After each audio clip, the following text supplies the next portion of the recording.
Oh, Larry, I think you're muted.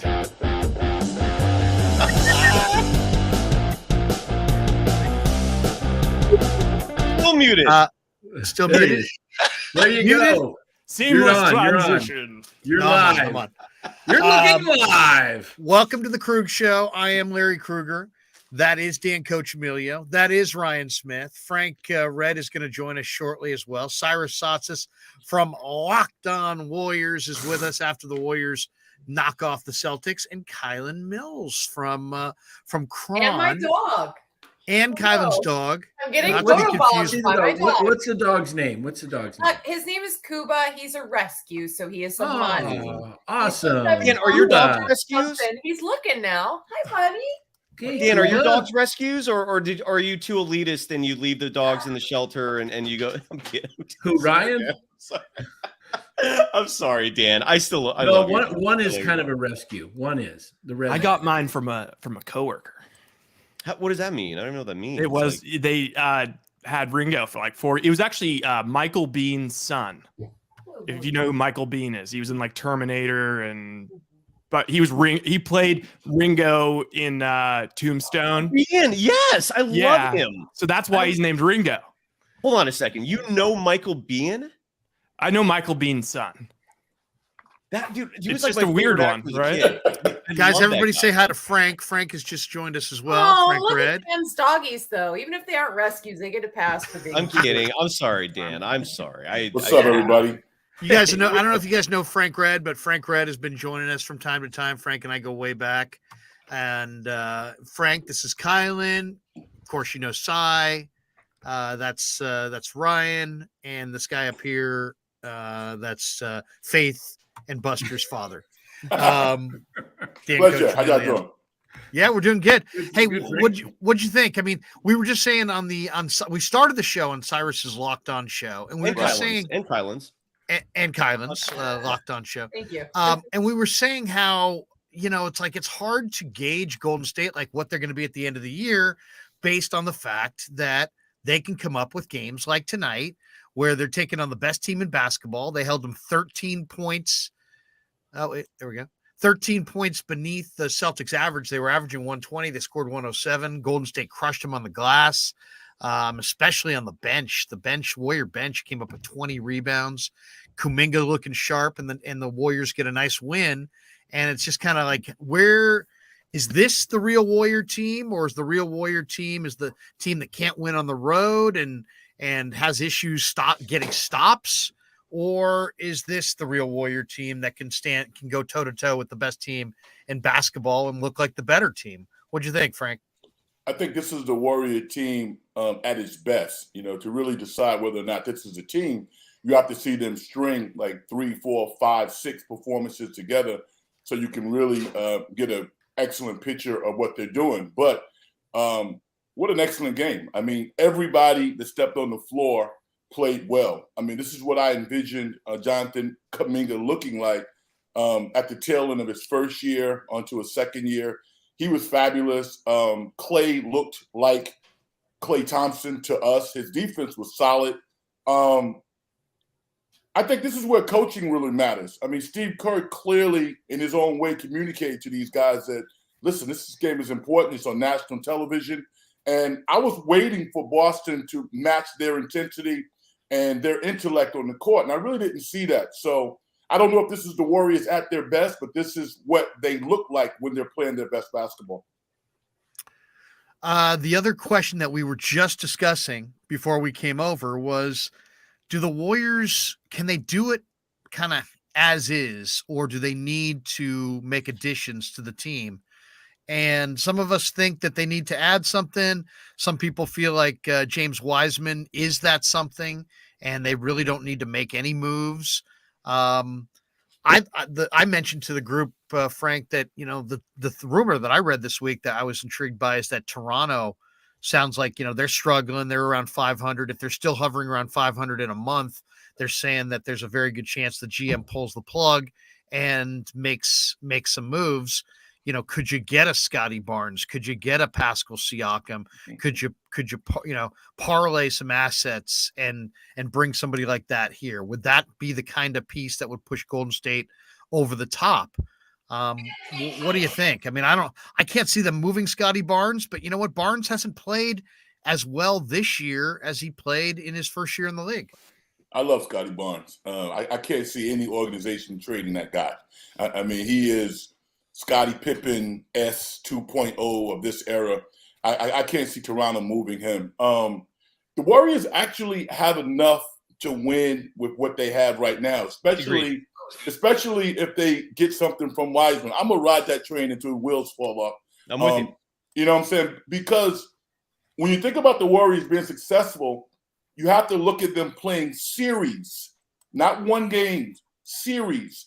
And in a series, they can beat any team. I think Milwaukee probably gives them a really tough matchup. When you look at the Western Conference, they can beat any team in a series, especially when you look at Chris Paul, his skills eroding before our eyes. New Orleans has a lot of talent, but I don't see any team that the Warriors can't beat in a series. So the Lamb experience kind of scares me. I'm like, what's going on here? I mean, I don't understand why they can't give Wiseman 5 or 10 minutes. I just don't understand that. But when they have the perimeter players playing like they are right now, they have enough to win. They could win it, definitely.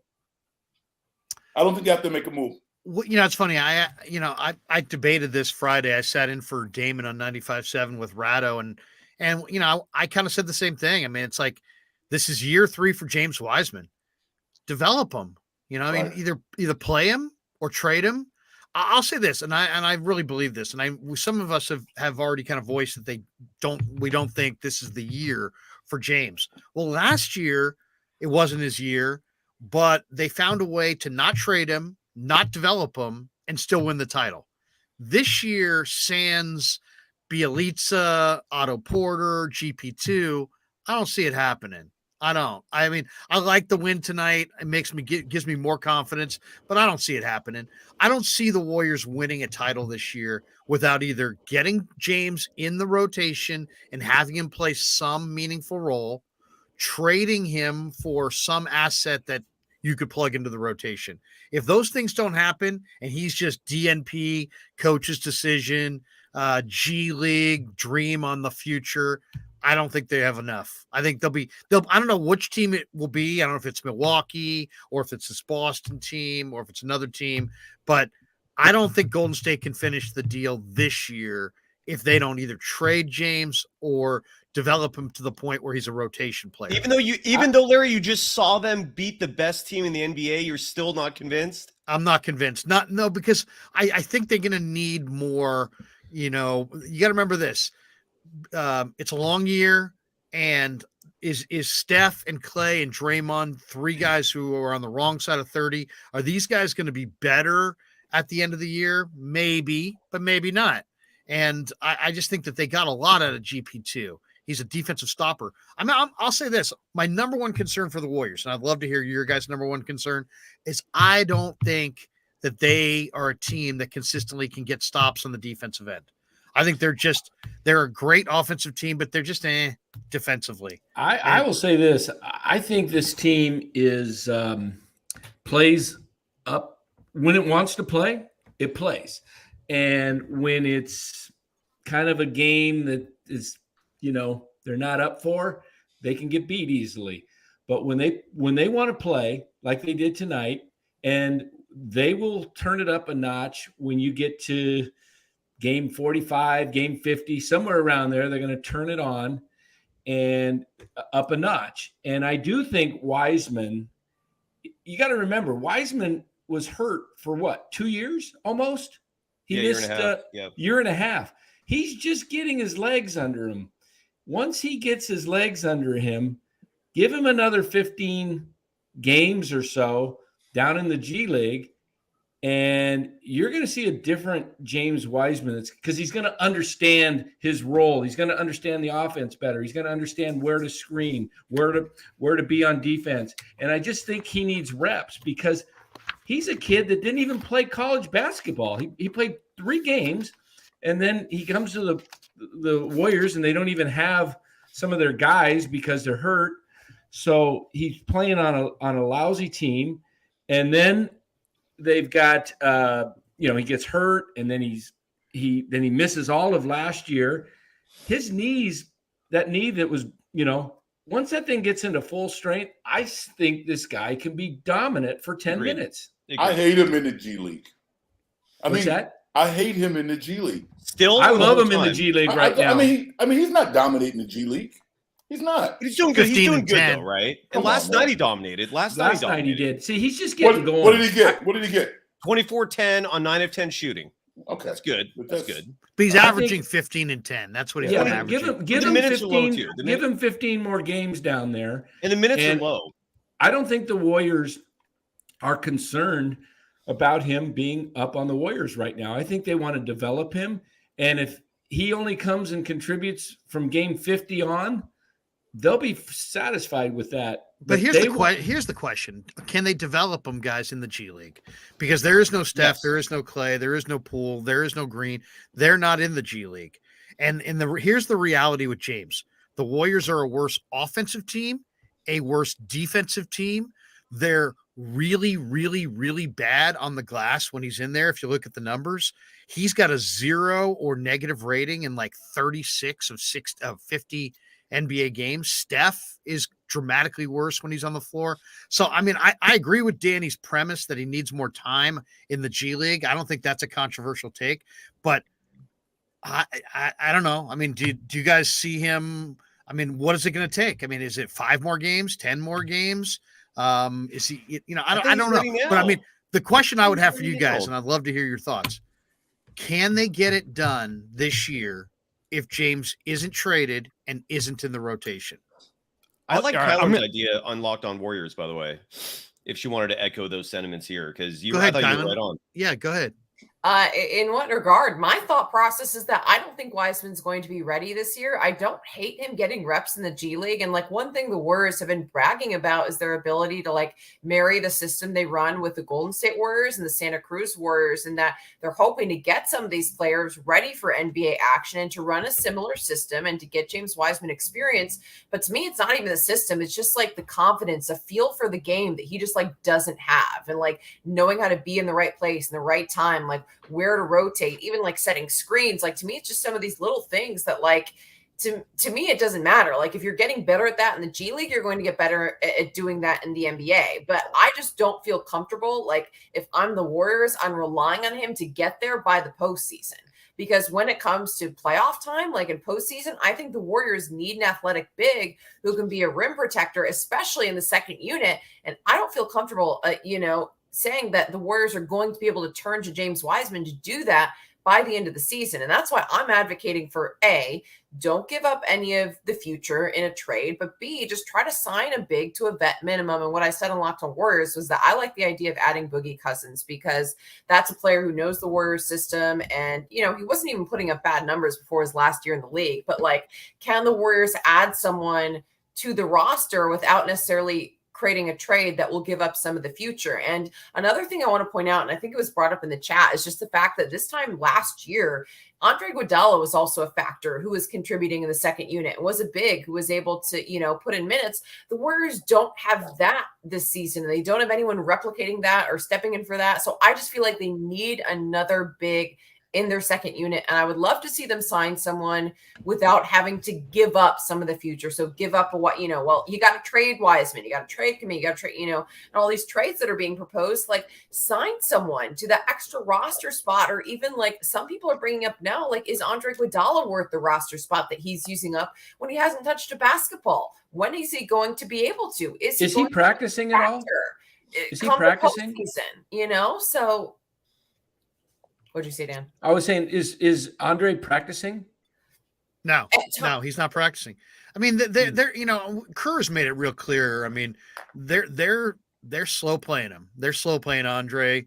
They feel like his contribution. I was asking him yesterday about Kuminga's improvement, and he immediately went to Andre and said that Andre has done an incredible job with Kuminga on and off the floor, helping him kind of realize exactly how he can take what he learns in practice to games. And heck, guys, I mean, I'll say this. I mean, if Andre never touches the floor and all he does is get Kuminga to maximize his potential, I'm cool with Andre for the year. Well, why not sign Andre as an assistant coach then, or as some type of player development coach? He's like gonna that's play. What I don't get. He's gonna play. Know? Yeah, we'll see him in January. I think that's a good point, actually, because the roster spots are valuable. And if he's really going to be a coach, then maybe they ought to make him a coach. But folks, they have an open roster spot already. I mean, they're not. They just want to spend the money. I don't look. He's going to play.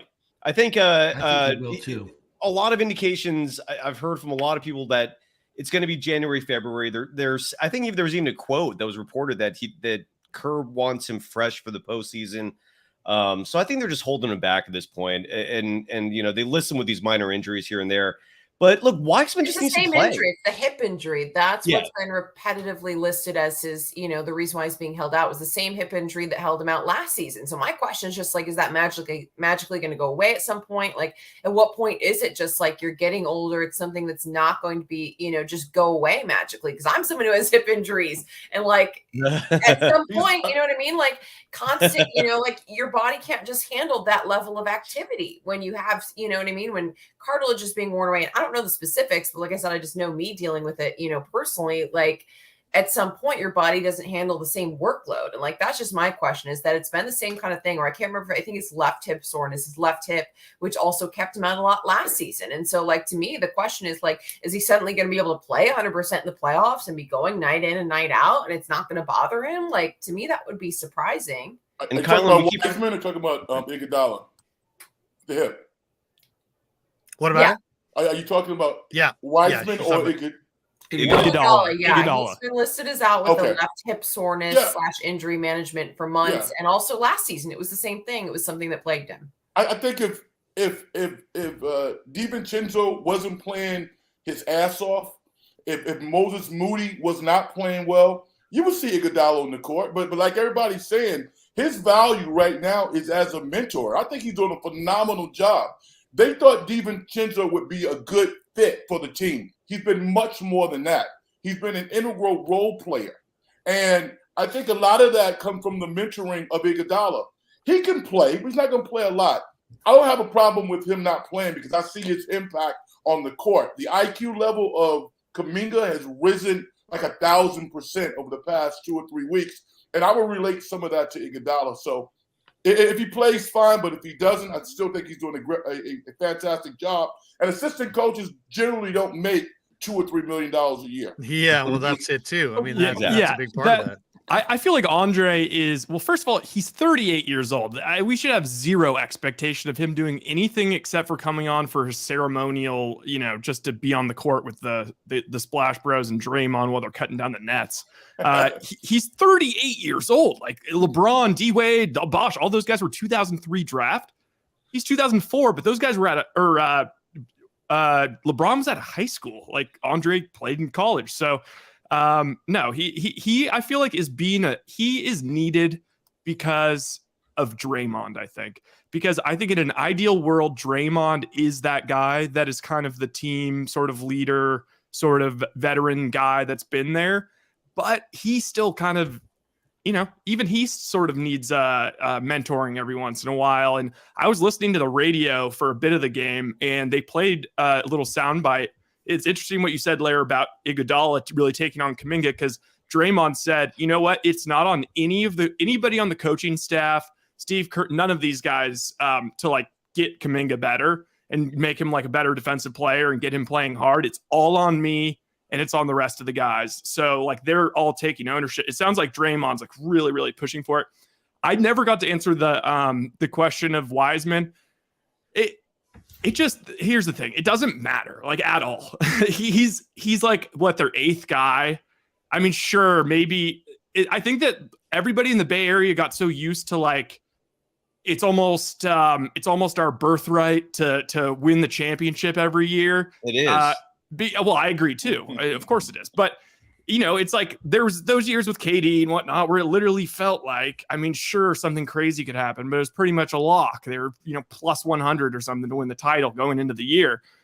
I mean, it's okay to be just the favorite to win the title there's a some chances that you don't win the championship. Yeah, maybe Wiseman needs to, turn into something for them to be like the prohibitive, maybe they're going to run through the West, like, not get to 6 games in any of the series and then take care of the finals. But I mean, 8th man on a team in the NBA, it's not that big of a deal. It's like the Patriots, like, oh no, like we had LeGarrette Blount had a great run for us last year. Oh, he's not on the team this year. You think we can still make it? It's like, yes, because you've got Brady, you've got Belichick, you've got Gronk, you've got all the guys that matter are there. And that's same with the Warriors right now. So here's the only thing on that. I don't think they need James, but they need some big. I agree with Kylan on that one. I don't think, but I don't know what we're saying by need, because they did do it last year with just Looney. Yeah, but is Looney going to be able to be healthy? Probably. Because Looney last year played 82 games, but they kept his minutes at 21 minutes a game. This year, his minutes are closer to 23 minutes a game. He played 27 tonight. So really what they need is they just need another big. It doesn't have to be James. It could be JaVale McGee. I mean, it could be somebody. It could be somebody that they pick off the street. I'm not a Boogie Cousins guy, but you know what? Some veteran center who's out there who can, throw a few minutes so you don't have to burn Kavan. So you can make it's like almost more like, I don't think they need James to like become who he's going to become this year, but they do need some insurance against Kavan, hitting that wall or getting hurt. So I think they want to try to keep his minutes down. So if they could find somebody, and that doesn't even be a 7-footer. I think if it was somebody who was 6'9", 6'10", or bigger, who could just do some of those things that the 5 do in an NBA game, I think that would be enough. But I prefer to see Wiseman develop. And guys, I don't know where you are on this, but I had no idea when they used the 2nd pick in the draft on James Wiseman that it was going to be this difficult to kind of acclimate him to the NBA and have him kind of blend into what they're doing. I mean, it's year 3, and yeah, Danny's right. He didn't play a lot of college ball, but it's year 3, and it's time to go. It's time to either find out what he is, find out what he isn't.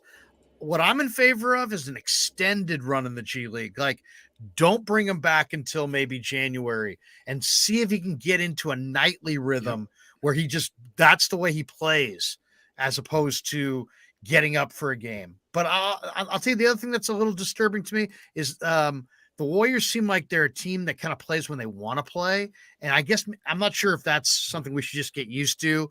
But it seems like they lack motivation on certain nights. Tonight, they really had motivation. They came out in the first quarter and they just took it to the Celtics and I thought they looked sharp from the beginning. Yeah. And I want to add too, Kevon Looney's minutes have gone down. He was averaging 25. So I think Kerr noticed that as well. You've seen a few games where he's played like 13 minutes, 11 minutes. But look, Wiseman, I really believe this. I even though 5 minutes is such a ridiculously minuscule sample size, those 5 minutes in Utah, he looked like a completely different player. In Santa Cruz, you have a 7-game sample size now where, again, he's averaging 16 and 10, but he's also averaging that, I think, on 26 minutes. So if so for 26 minutes, that's not bad. Typical full-time schedule, Curry, for example, plays 34 on average. So, so 16 and 10 is not bad. He's looking competent. He looks like a completely different player. It's baffling to me at this point to continue playing Anthony Lamb over James Wiseman. Oh my God. That makes no damn sense. I don't get that. The affinity Kerr has for Lamb is still it's the most bizarre thing this year by far. But the Wiseman thing, I'm telling you, if he plays 10 to 15 minutes a night, it solves the development issue.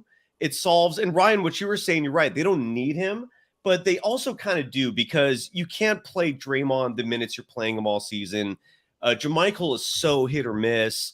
Looney, you got to reduce his minutes, and even though he's not getting nights off, like he does actually get nights off just to keep the streak intact. Like you'll see 3-minute games from him, 5-minute games from him, where like he actually gets a night off, but he plays at the very beginning to keep that streak going because it matters to him.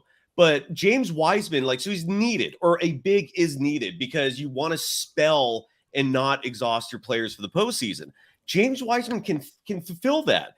And what everyone is saying, Kevin Dana, this is one of the really huge perks of him, in being in the position he is as the play-by-play guy for the Santa Cruz Warriors. I mean, he's studying that team. He's going to their practices, and James Wiseman's a part of that team now. So he's getting like a really close, up close perspective on him, and he's raving about him. I'm actually watching these games, these Santa Cruz games. He looks good. He looks ready. I really think like if they just gave him those 15 minutes, he will deliver, and there will not be this crisis of where do we find this big?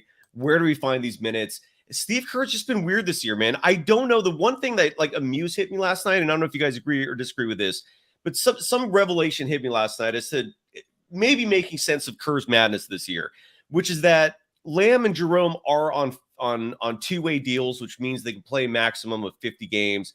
Maybe the plan is to be doing exactly this, right? Like I think he's being overly cautious, but he's clearly being cautious with the youngsters in terms of giving them minutes and putting them out there. Maybe it's for confidence purposes, although to me that's completely backwards. But I also see him kind of ramping them up. So when those 50 games are up for Lamb and Jerome, they're out and your youngsters are ready to kind of take over those minutes. I hope that's the plan. Well, that's interesting. That is interesting. I hadn't really thought about that. That is interesting. I hope that's the plan. And I want to end on this note. Sorry to take up so much time. In terms of the bigs, there is going to be a buyout market. And a huge part of me wonders if they're waiting for that to see if maybe some sneaky, like prize big becomes available. I saw like JaVale every big is going to want to come to the Warriors because they have an opening. They know that like they don't have to really do much. They just have to, jump, ring, catch, and you get a ring, and maybe who knows? Maybe you get your career rejuvenated like so many others, like JaVale McGee, who now everyone's like, JaVale McGee type. It's like, I mean, he's been in the league now. Like he was out of the league. And now he's like been a valuable part of like real teams for like the last 4 years. One thing I want to interject really quickly, because Ryan, something you pointed out earlier, my husband asked me as well. And he was like, well, why are you so concerned about the Warriors' size? They weren't big last year. But like when you look, especially in the second unit last season compared to this season, there's a huge disparity. And last season off the bench, you had Andre Iguodala actually contributing minutes. Yes, he dealt with injuries, but he actually was contributing. You had Nemanja Bjelica, you had Otto Porter Jr., and then you had Jonathan Kuminga. And then at the bottom of the bench, you had JTA. And this season, it's like after Jonathan Kuminga is being put in and now he's contributing more and he's playing better and he's getting in earlier in the rotation, which is great. It's like JaMychal Green, I'm sorry, is not at the level of some of those players that I just mentioned from last season. And then you're looking at a two-way player, and Anthony Lamb. And I know something Cyrus pointed out is that, like, I don't hate Anthony Lamb playing against the Jazz because we don't have anyone else. And, like, to me, it's the depth that's the issue. It's, like, not the fact that the Warriors are undersized. It's the fact they don't still have the depth that they have last season. And, like, that's fine if Andre is just there to be, like, a coach, a mentor, whatever. But, like, if he's not contributing minutes and they lost some of those bigs that they lost last season and didn't really truly replace them, then what are the alternatives? What is the insurance, like Larry was mentioning? And when it comes to certain matchups, like against the Jazz, Kevon Looney was ineffective against the Jazz. He's ineffective against a stretch big or stretch five. Who is the insurance? Who is the athletic big? Who else can they turn to? Or God forbid Kevon Looney were to ever get injured. Ooh. What would the Warriors do? And to me, that's where my concern lies in the construction of the roster this season is not necessarily that the Warriors aren't big, but it's just there is a lack of depth compared to last season to where I feel like they need someone else to add some insurance in that second unit. And they were thin last year. Yeah. And I know that Wiseman isn't ready, and I'm fine with that. I'm fine with him, as I said, being in the G League. I think he is. I think he needs more time just to learn the game.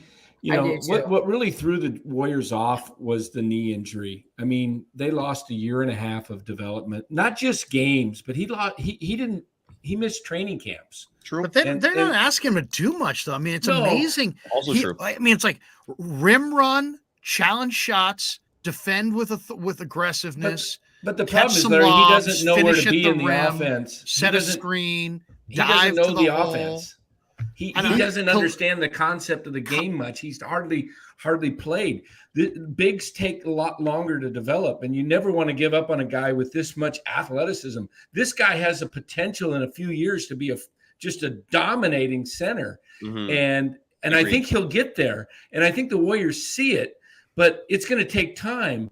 But I believe that if he comes in later in next year, January, February, and he can be that guy that gives them solid 10, 15 minutes to when they're playing, like Kylan said, when they're playing a stretch five, he's that athletic, but he has to learn the entire concept of what the Warriors are doing. And that's what's frustrating him, is he's in the wrong position so much that they just can't work with him. And that's what they're doing with him down there in the G League.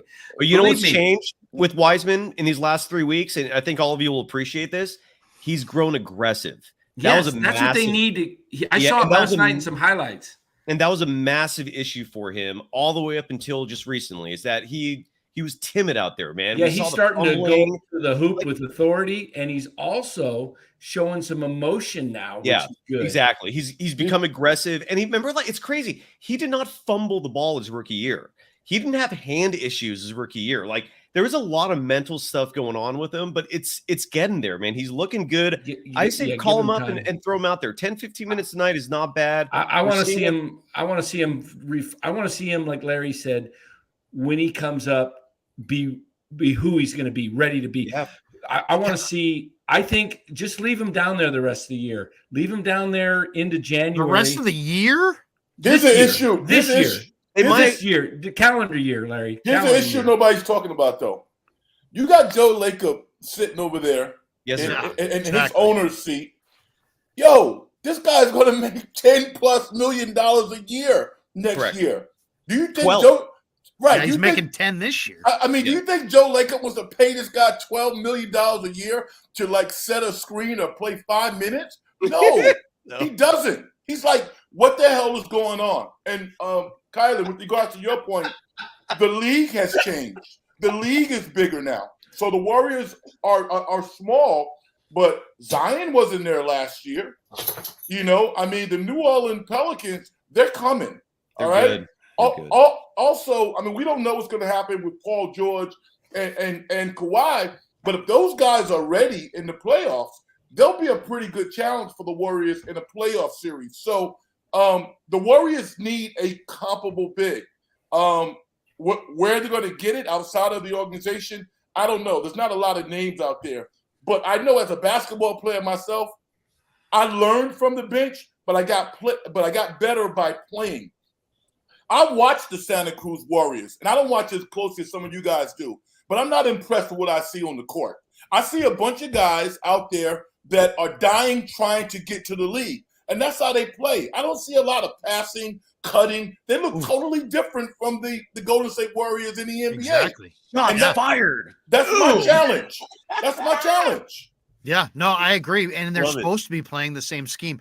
Khaled says Lamb is better at rebounding, defense, and screens than James Wiseman. Bullshit. Please. Bullshit. I think it's Cyrus. What are you out of your man. mind? Come on, man. Come on. Don't ask Cyrus about Anthony Lamb. Come on now. I'm seeing some billowing smoke, and the show's getting better and better. I mean, that's all I gotta say.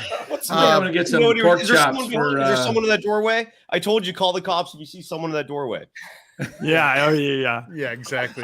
Well, so building a little bit off that, I feel like the Wiseman thing, I feel like people are treating it kind of like the Trey Lance thing, because it is so similar, but it's like Trey Lance is a quarterback. Like James Wiseman's the 8th guy in the league who, you know what, that's why he could stay down in the G League for the next 4 months, like whatever. If what they need him for is exactly what you guys just all said, is they need him in case Looney gets injured, or to spot start every once in a while during the regular season. You could have had Tyrese Halliburton. You could have had LaMelo. Now all you care about is this guy he may get some garbage time down the stretch. No, we've lowered our standards. standards. That's what they call a sunk cost fallacy. You got to just give it up. Like they have James Wiseman.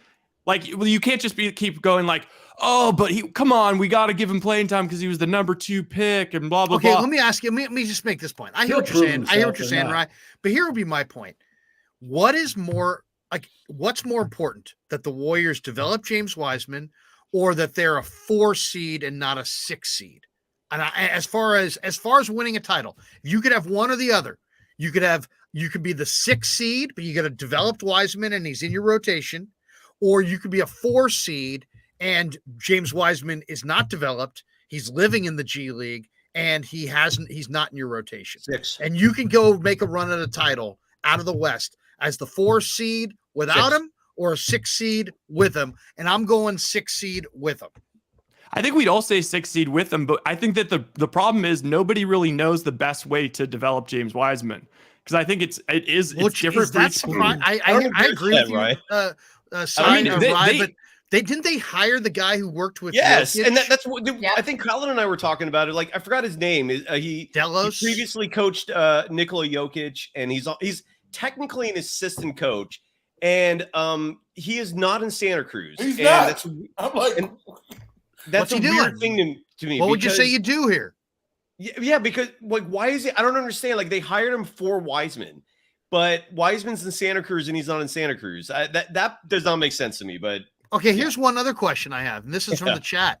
Rebel DeSound says, replace Anthony Lamb with Travion Williams. Yes. Isn't Travion Williams, doesn't he have the skill set that we're wanting James Wiseman to have? He's a big body who can rebound the basketball, who can pass the ball on the perimeter. He's a tremendous passer. And unlike Wiseman, he went to Purdue. He played in the Big Ten. He knows how to play. I know he's not the athlete that James is, but I wouldn't mind seeing Travion get some run with this team. In some ways, I think his traits match up well with what they want out of their 5. And I think, Kylan, you had a great suggestion for who would be a better option for Ty Jerome, right? Didn't you have a couple was that you who suggested those? And if not, people in the chat were saying Derek Favors and Hassan Whiteside. No, for Ty Jerome though, like Mac McClung. Wouldn't you rather have him? I would. I don't know. That wasn't me. I actually like Mac McClung, so I would be on Ty Spencer. I would rather have Ty Spencer. I feel pretty strongly. I love Ty Jerome. Everybody knows that. Oh yeah, you do love Ty Jerome. Doesn't it just feel like Ty Jerome? That's my guy, man. I mean, he's from Yonkers. He's from New York. Man, we need that guy around. There you go. So my question is, like, if you look at the Kerr era, where has like a player actually developed, right? Like got drafted and then developed. The only one I can really think of is Jordan Poole, who totally didn't get it and was picking up a bunch of crappy habits up in the NBA, went to the G League for an extended run, got confident. Even Moses Moody last year, I would say, remember, he started scoring like 30 a game in the G League. Then he came up and immediately he seemed super confident and whatever. Another one is now I feel like the way he's gone about it with Kuminga is he brings in guys like Lamb and Ty Jerome, who he's not going to keep long term, but he's essentially doing the freaking, because Kuminga's a kid, so he's essentially doing the high school like coach thing where he's like, you know what, these 2 guys on the bench who secretly I know I'm not going to be like playing deep in the year, I'm going to actually start them over you because these guys are doing the drills right and they're doing all of that kind of crap. That's how I feel like it is. And I feel like Kuminga finally crossed over and now he gets it. He's now playing.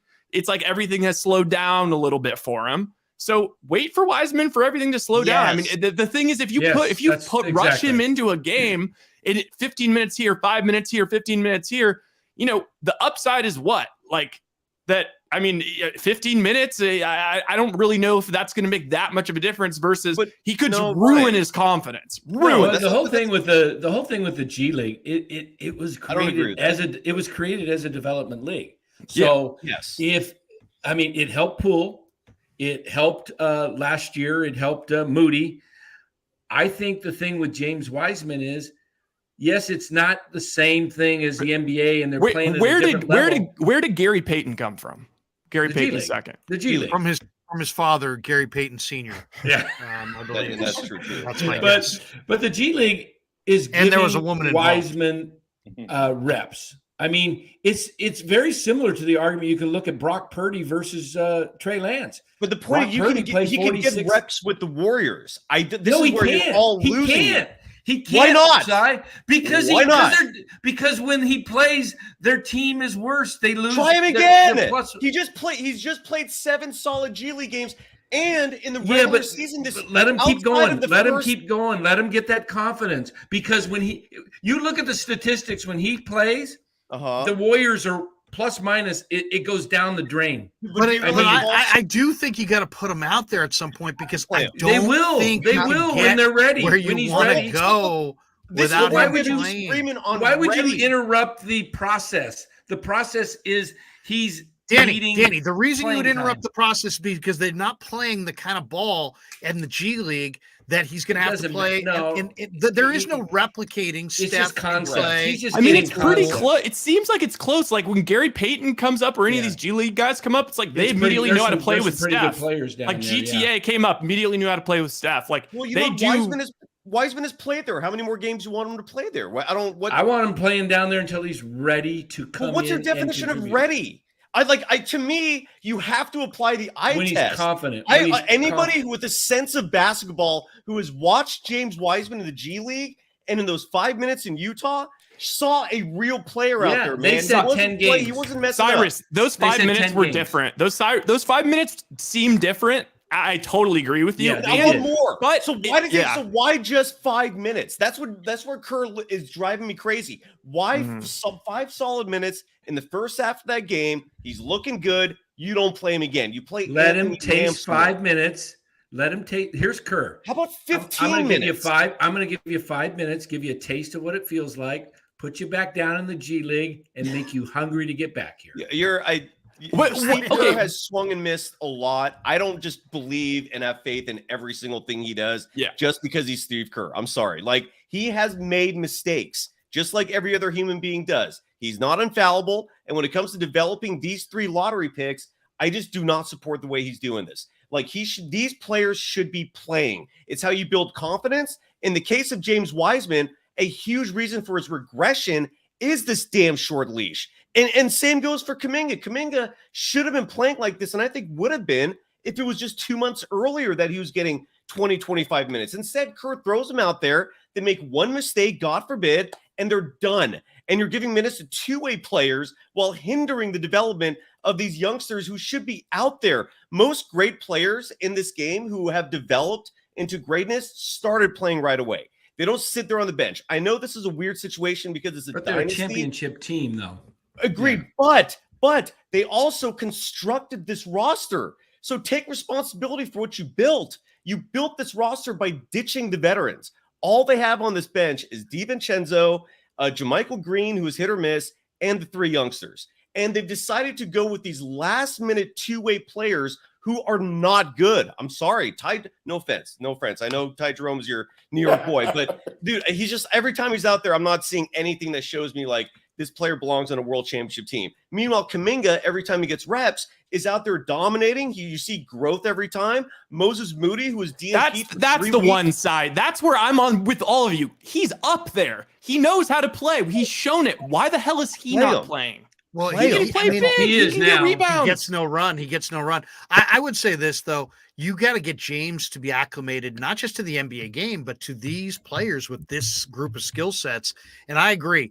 I mean, if you're not going to find more meaningless games than what you had the other night, you have taken on Utah, you're down 3 starters, put him out there and give him some extended run. I mean, really, to me, that's what I want to see. And I want to see his development prioritized over winning games in November and December, because I don't think it really matters if the Warriors are a 2 seed or a 7 seed.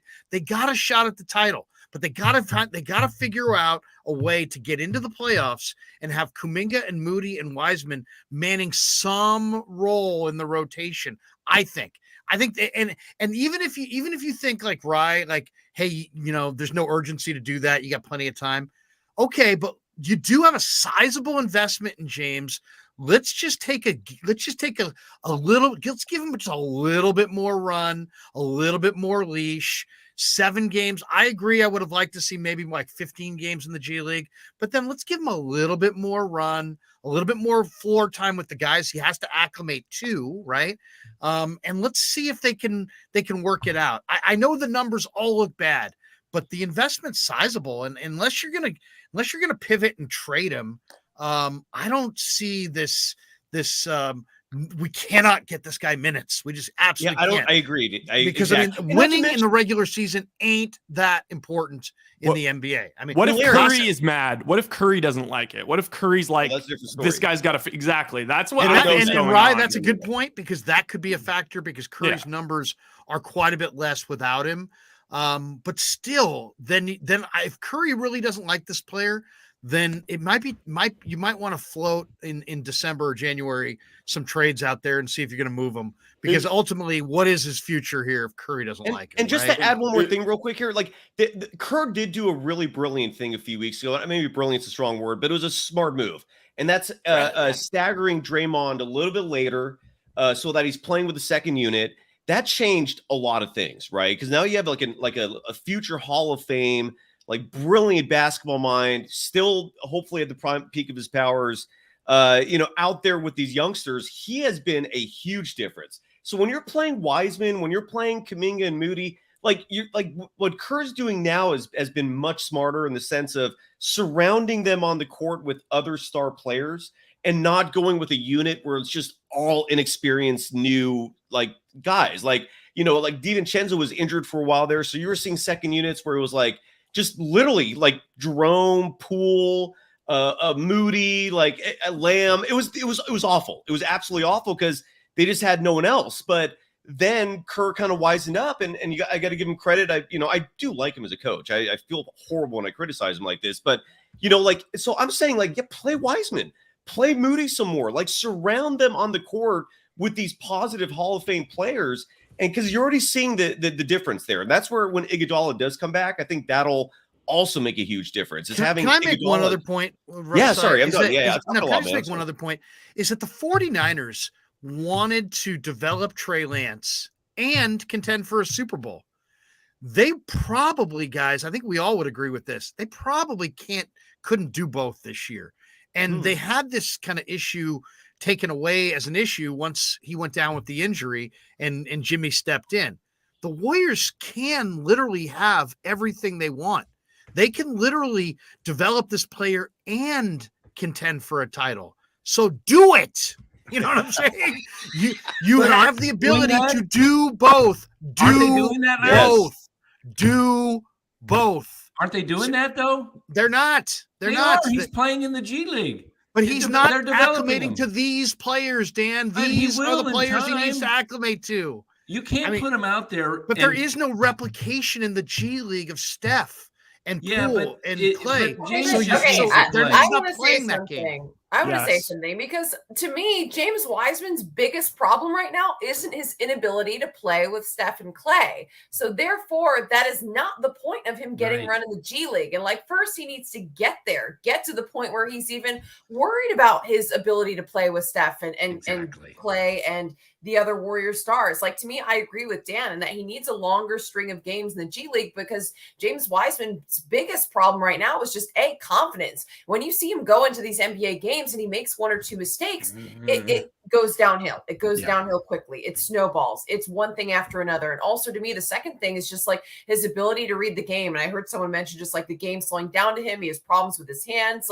Those are things that don't have to do with Steph. They don't have to do with play. And they don't have to do with being able to play or reading the game based on the Warrior stars or even setting screens and stuff. It's more basic than that. And to me, again, confidence, I think, is the biggest thing that James Wiseman needs to build. And to do that, you've got to be able to put together a string of games in a setting where you're able to build that confidence to where he comes into an NBA game and he's not shaken by things going wrong. Because to me, when I see him go in with the Warriors and one or two things go wrong and he's not playing well or he's not in the right position, it snowballs and just gets worse and worse and worse. He gets yanked after 7 minutes and then you don't see him go back in, and then his confidence continues to plummet. And the next time he goes into a game, it just is worse. And to me, so that's where I understand the coaching staff wanting to say, hey, we're going to give you a big chunk of games in the G League because we want you to get that routine, that comfortability, and get that confidence over a stretch. And to me, 7 games isn't near enough to be able to build that. That's where how many would you like? And that's a good question, but I'd say at least 15 games. To me, 15 games, build that confidence over a stretch. And I think 15-10, what he's putting up are good numbers. But to me, he has to be able to come into the NBA and be more resilient and to be able to bounce back if a mistake or two happens. And like, I do think there's something to what Cyrus is saying about the young players needing a longer leash. And I totally do believe in that. And I also think, though, that Wiseman is not in the same boat as Moody and Kuminga. Like, I think Wiseman's in a separate boat. He's his own player and his own issues. And you also have to remember, this is a player who's trying to build confidence after dealing with a knee injury for more. Like, he's dealt with a knee injury for a year after playing half of a rookie season, after playing three collegiate games. And to me, that's where he needs just more time getting a feel for the game. And I do think that he needs to have time to build that, chemistry with Steph and Clay and Draymond, whoever, but like, he's not even there yet, in my opinion. And that's where I think that he needs to get like 15 games strung together. And I feel bad because I feel like Dan's been getting a little bit of unfair crap here. And I think he deserves it. It's okay. He deserves it.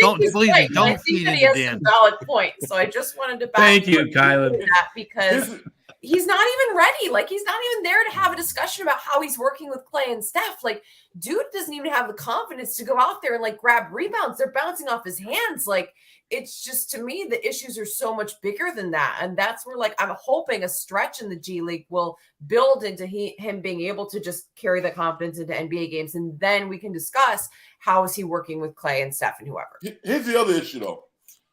The Warriors are clearly out there snooping around to see what they could get for the guy. And guess what? Guess what? Teams are like, well, we'll give you a bag of rocks and some Cheetos. Right. All right. Right. All right. Teams want James Wiseman.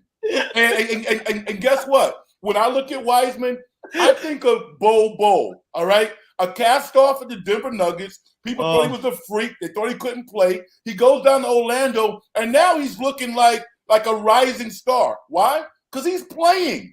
Because he's on the floor. From the Golden State Warriors perspective. What team's he on, though, Frank? Doesn't matter. He's developing. He's on a crappy team. They It don't does have. not- Yeah, it No, does. no, it it does totally not. does. You can't stick him out there on this team. For 5 or 10 minutes? They're Draymond even 500, said, Danny. They're a 500 team. For 5 or 10 minutes? Come on, man. Yeah, I but just you know what? This is the analogy. Okay, don't see it. Dan Coach Emilio, we all see the man is on his way to superstardom in the biz. He's fantastic. He's great. Everyone loves him. But you know what? He's come a long way since starting at the Krueg show. Now imagine this. Imagine Dan, before he did anything, got drafted to the Howard Stern show. Number 2 overall pick. Everyone loved the potential. All right. But he had no game experience. And then all of a sudden it's like, he had, what do you think he would do? Do you think he would get better doing the Krueg show constantly 4 times a week for all this time? And if he screws up, it doesn't matter because, nobody's going to really be on him. Or hey, Larry, that's your show he's talking. or on Howard Stern, where he gets a maximum of 5 minutes, or maybe, honestly, in radio, probably like 2, maybe he gets 2 comments per show. And if he screws up any of them, like Howard's going to be making fun of him. He's going to like lose his confidence. He's not going to, it's just Okay, like, so that's right. That's a great point. So where do you think Danny's going to be better off? Sitting here in the middle of the night talking about giant trades and trade Mike Trout, or actually blending to Howard and Howard's cast?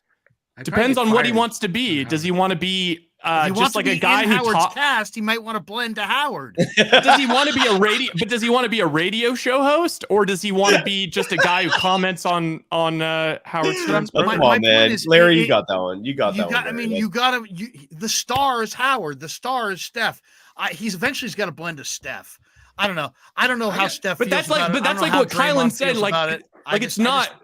His problem isn't blending to Steph at this point. Like he is so many problems. That is his problem. No, Yes. that is his problem, because Steph, who's having this unbelievable year, is noticeably worse when James Wiseman is on the floor. But the problem, that's the major problem.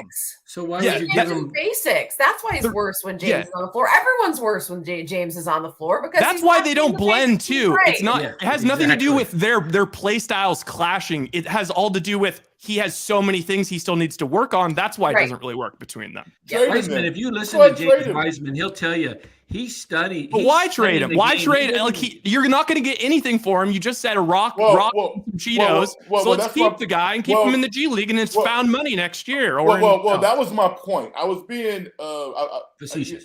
Yeah, but here's the issue though. Again, like nobody's talking about Joe Lacob. I mean, Lacob, I care about Lacob. Lacob is like, what's going on? Why is it so hard for a guy to learn how to set a freaking pick? Yeah. This is basketball. Yeah. Why is it hard for him to learn how to roll to a basket? Why is it so difficult for him not to catch 100 alley-oops in practice? I'm a basketball coach. I would love to coach James Wiseman. I mean, I haven't seen the guy shoot a right-hand hook. I haven't seen the guy do a drop stop, a drop step. I haven't seen the guy do like a physical box out. All the things that are basic, fundamental basketball skills. It's not about being in position. If he knocks somebody on their ass, guess what? The fans would go crazy. He's not doing any of that stuff. And I'm like, why not? Well, let me just say this. So where's he going to learn that, though? In the NBA or in the G League? There you go. I'm gonna have to mute Danny right there. One of the things I think is absolutely key is go look at his numbers in high school. He didn't rebound in high school. He averaged 6 rebounds in high school. What 7'1" future NBA player averages 6 rebounds in high school? It's an instinct, and he probably doesn't have it. So, I think that's part of it. They may have drafted the wrong guy. He may not be development. It was a horrible draft. He may not be developable. It was a horrible draft. Like the 8 picks after him were all trash. Like it was one of those of the last 10 years. It was far and beyond the worst draft. It was just such bad luck for the Warriors to get the second pick of all drafts. In the one where Anthony Edwards was the first pick, and people were even questioning that. I will say this. Look, there are 2 huge positives I want to point out because this was a really cool night. One was obviously Kuminga. I know I use hyperbole sometimes. Someone said that in the comments, rightfully so. I should always say, relatively speaking, he dominated. But the stats are starting to show that he's legitimately contributing out there. Those 14 points tonight were in limited minutes. But number 2, Jordan Poole's been playing fantastic. All right, like I don't think he's getting enough recognition. It's 5 games in a row now where he scored 20 or more points. His biggest critique this season was his consistency. And it's starting to show up. And there is a clear correlation between him playing consistently and the Warriors being successful. So, he played a great game tonight. He's figured out Boston, which is awesome. So just kudos to Jordan Poole, man. The pool party's raging. Love it. While we have everybody here, and I know, some of you guys may have to jet at some point. You guys got a quick thought on what we're going to see tomorrow with Niners Bucks? I was talking to there's a person in this chat who has a husband, and that would be Dan Coachemilio. No, that would be Kylan, who I ran into Kylan's husband in the Niner media room, and I discovered I'll unmute Danny now because it's been long enough. Dan, welcome back. But I found out that I am not the only person pumping up the Brock Purdy train, that Charlie also is very pro Brock Purdy. So give me tomorrow. Brock Purdy starts against Tom Brady. Unbelievable. And I have both of them on my fantasy team because Jimmy Garoppolo went down, and I am starting Brock Purdy against Tampa's defense over Brady against the Niner defense. But give me your guys' thoughts on Niners Bucks for tomorrow. I know this is a Warrior live stream. We've been going Warriors. I know there's people in the chat that want us to get into baseball. We'll get into all of it. We can wrap up the Warriors. It's cool, man. I just want to get your guys' thoughts on Bucks Niners tomorrow and what you guys expect we'll see from Brock. Kylan, do you have a thought? Are you all hoops all the time? No, I have a thought. I will say, I was impressed by Brock Purdy last week, and some stuff got weird on Twitter, and I don't even want to get into that, but you have to now. You have to now. You can't just say some weird stuff. You can't say that around Cy. Cy will pry. Wait a second. Just people are feeling like there's been unfair criticism towards Trey Lance versus Brock Purdy. But I do think that having collegiate experience makes a huge difference. And the fact that Brock Purdy played so many games for Iowa State and did lead, a team in a competitive division versus Trey Lance playing in, what was it, 2-3 game? How many games did he play? I can't remember. He played in total 17 games, I think, over his career. In his second season, though, it was one game, I think. It was just one game. One game. So They played bad. Central Arkansas. That was it. Right. So I just feel like there does need to be something said for the level of collegiate experience. And I honestly think that kind of correlates to basketball as well, because I feel like when you look at some of these young prospects and you expect them to come in as finished products who have not played collegiately, and Jonathan Kuminga is a similar case to James Wiseman, where he played on this like developmental G League Ignite team that didn't even play a full G League season, that played like a handful of games, and then you toss them in the NBA and you expect them to be ready. I kind of feel like the same thing goes to football, and the same thing goes for quarterbacks. And I thought that Brock Purdy made some great throws and looked confident and comfortable in the pocket. And I mean, I'm excited to see what happens. I mean, do I think that the 49ers with Brock Purdy are, I mean, this is my big question that Charlie and I have been discussing, and be curious what you guys think. Like, are the 49ers Super Bowl contenders with Brock Purdy? Because if you look at the rest of the roster, like, to me, they should be. Like, the 49ers should be Super Bowl contenders. But now when you add in a rookie quarterback to the mix, like, and a third string guy. A third string nobody's ever done it. Is exactly. It's never been done. And Charlie's like, I think they are. And I'm like, I agree with Charlie. I think they are too. So I'll toss that back to you guys, because I don't know that I feel confident that if one player in the history of the NFL is going to do it, is it going to be Brock Purdy? Yes. I'm gonna finish on that note. I'll finish on that note. Yes. Take it away. Yes, I'm totally all in on the Brock Purdy train. I love the fact that Nick Saban offered him a full ride because he had that much faith in him. The 4 years in college is huge. He's a difference. It makes a big difference. Yeah, it does. I agree. But to me, like, again, I love the eye test when it comes to sports. I value it slightly over the statistics. I like to see it first, then reinforce it with data. And with Brock Purdy, when I watched him play, in that last game, and I think everyone I've spoken to agrees, he looked like a seasoned vet. I mean, he was confident. He was not shaken at all. I mean, the Dolphins' plan, the moment he stepped in, was blitz this kid, rattle him, take him out of this game. And the fact that he stood up to that, the fact that he found receivers fast, he was decisive. You could see him going through his checkdowns like right before your eyes. Rookies don't usually do that. And he wouldn't be the first to step up in such an accelerated pace. So it's not unheard of. If he was John the first King of the Tampa Bay Buccaneers in his rookie year came in with 5 games left on the season and took the Bucs to the NFC Championship. So do you know who else was on that team, Dan? On the Bucs? John Lynch. Oh yeah, that's right. Apparently, I heard Peter King talking about, he was texting John Lynch about it, like, we got a little John King situation going on here. And he was like, off the record. And then Peter Schrager, just totally on Bill Simmons' podcast, just he said that John Lynch said off the record, and then just still said it. He was like, oh yeah, like it really reminds me of that. John King actually said on 95.7 The Game that the Niners were supposed to draft him, and that he thought he was going to the Niners, and that, I forget who it was that they went with instead, and he wound up going to Tampa. But very interesting stuff for sure. Did you hear about the Mahomes draft stuff? Just before I forget about it, apparently he went on the Kelsey Brothers podcast, and they were talking about just like, oh my God, like, it's crazy. I can't imagine, like, did you have other teams like that were, really high on you? Did you know you were going to be a Chief? He said that Matt Nagy, when he was at the Chiefs, said that Matt Nagy like really liked him. And so they have like whatever it is, like a test where, they give all these plays. Andy Reid gives all these plays and he has to say what to do or whatever. And it's like a ton of work and really difficult. Matt Nagy just gave him all the answers to the test beforehand to ensure that he would ace it. So Mahomes just fully aced it. And then also Mahomes told the Chiefs that he had guarantees. I think one of them was at 12. It was like the Browns. So like, you guys have to trade up for me. So that's kind of interesting, because it's like, all right, maybe Andy Reid doesn't get as much credit as we're as everyone gives him for drafting Mahomes. Well, it wasn't him who drafted him. Wasn't it John Dorsey? Wasn't it John Dorsey who made that trade? I thought Dorsey was the guy who made that trade and traded up. I thought that was pre-Brett Veach, but we'll have to look that up. But no, I you know what's interesting, guys, is that we get a chance to go into the locker room and talk to the 49er players on Wednesdays, Thursdays, and Fridays.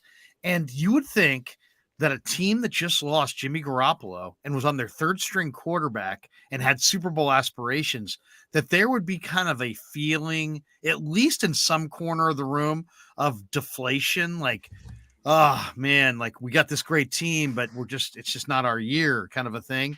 And there is none of that with the 49ers. I mean, there is genuine optimism in that room that's not contrived. It's not, let's paint a smiley face, the media are in here for an hour. It's like there's genuine optimism that they feel that they can win with Brock. I don't know that they can, but I really believe they think they can. Well, and the system is set up. Knows, you know? I don't think there's a possibly better system out there for the situation they find themselves in. Just they're so dynamic in terms of whether it's the offensive line, all the weapons being running backs / receivers, and they have so many weapons. Like, I don't think you need the most outstanding quarterback on the planet to make the offense work. It's just they really did a good job with the pieces they have. So I'm confident. The ball comes out on time. Sorry, you got to jump. Yeah, I'm bouncing. Have fun, you guys. Go Warriors. This was a big one. I just want to end this note. This was huge. Like this was, I mean, there are certain games in the season that, people use that word statement game, right? And this was certainly one of those. The Celtics wanted this. The Celtics wanted this game. This was like the fact that this was so important to the Boston Celtics, and the Warriors came in here without Andrew Wiggins. I know they also were missing Al Horford and Time Lord. Time Lord's the really big one, although Al Horford's amazing too. But look, Wiggins is amazing. They're arguably their second best player. They were missing him. And for the Warriors to just literally put their foot down and choke this team right from the start, it was like never in doubt. The Warriors from the first minute, Klay Thompson, the way he was shooting, wait until we get consistent Klay. Like, Klay is going to get better. I mean, people, even though like he still has these games that annoy you, that Utah game was awful. He is still like a Hall of Famer who has not fallen off the wagon. He just might be like a smidge below. I still have faith in him. It's just him and Poole both. It's just a matter of consistency. When those two are like on a night in, night out basis, pouring it in like this, and they're going to be. These are two players that will just randomly have off nights, but 9 times out of 10, they're going to give you all-star numbers. And when that happens, like consistently, I mean, everything's going to click, and we're already seeing it. This was a huge game. So I just bravo, Dub Nation, celebrate, and Colin and it's I. A big shot of confidence. They get a big shot of confidence out of this. Hell one. Yeah. Cy, good stuff, brother. Hey, Cy, before you leave, Danny's got something more. I got to ask you something. Have you been on the show and heard Red's song? No. You got to hear a couple minutes of it. I'm in. I'll wait. It's unbelievable. We use this on our play out of when we finish up. But I know you're not with us a lot of times at the end. So it's pretty bizarre. Okay, I don't know, Frank, you've actually seen it. I'll let you. Yeah. Well, no. Okay. So Frank is multi-talented. And he's a Renaissance man. Yeah, he's a Renaissance man, and he put together a song. And who did you collab with, Frank? Actually, out. Who was the young lady you collabed with on this song? Her name is Sana Relli, and she had a major contract with Motown. She was signed by Neo, but she's a star. I mean, she sung the theme song for Disney, I believe for Cinderella, and I had never mentioned her name until this particular show, but she's unbelievably talented, and she took a song that I thought was pretty good, I was proud of, and just took it to a whole nother level. And she's excellent, and I am forever grateful to have her on my record. I thought it was awesome. I played it for my teenage daughter. She's like, "This is really good, Dad." I said, "I know, it's really good." And she's like, "You know this guy?" I'm like, "Yeah, Frank's on the show, and Frank and I go way back." Rye, you're Mr. Technical. How do we actually, can you fire it away? So obviously Danny and I and you have all heard it, but Cy and Kylan have not heard it. And it's I wanted them to hear it. Good That's a lot of pressure now. I really built it up. Frank's going to do it live right now. Go ahead, Frank. No. Go ahead, Cy. Dan will sing up on YouTube. Dan will sing the vocals. What we've been doing was we've been playing it, Frank, at the end of the show. Yeah. And Rye's got a dog named Ringo, and Danny's got 2 dogs. And basically we just we kind of put the camera on the dogs and let them kind of, and people like it. I like the It's vibe positive. at the end It of has the a show. great message. Is that? Yeah, That's it's a the great thing. message. I love the lyrics. All right, here we go. You got it? Oh, I might have to restart.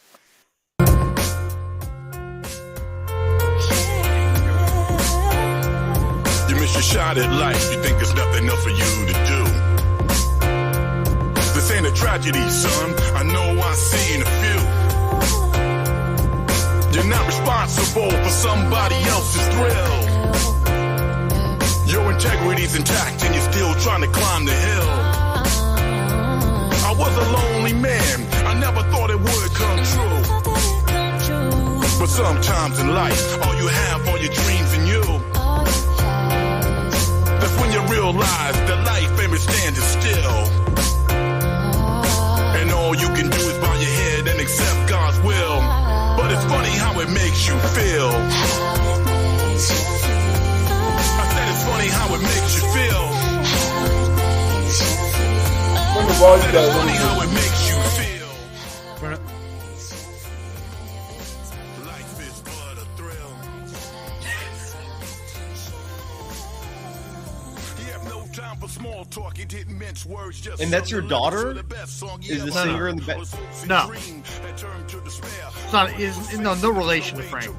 Oh, okay. From a man who thought his life was ending. In his mind, it was serious. There was no pretending. He checked the clock on the wall before he said his goodbyes. Emitting tears, he has gone. See back into his eyes. He was old in life. There'll be no encore. He raised his hands to the heavens, put his knees on the floor. Don't have to be a genius to know he'd been blessed. He said he'd pay it forward and always do his best. At that moment, what he's been searching for became clear. He was here to serve those who living in fear. With his newfound enlightenment in the wind at his back, he's prepared to live out his life's final act. He was a rich man now. He had purpose in life. And to capture this feeling, you don't pay a price. Before he set up on his own, he made a pledge to get some wins and live his life against the grain to the bitter end. You miss your shot at life. You think there's nothing else for you to do. This ain't a tragedy, son. I know I've seen a few. You're not responsible for somebody else's thrill. Your integrity's intact and you're still trying to climb the hill. I was a lonely man, I never thought it would come true.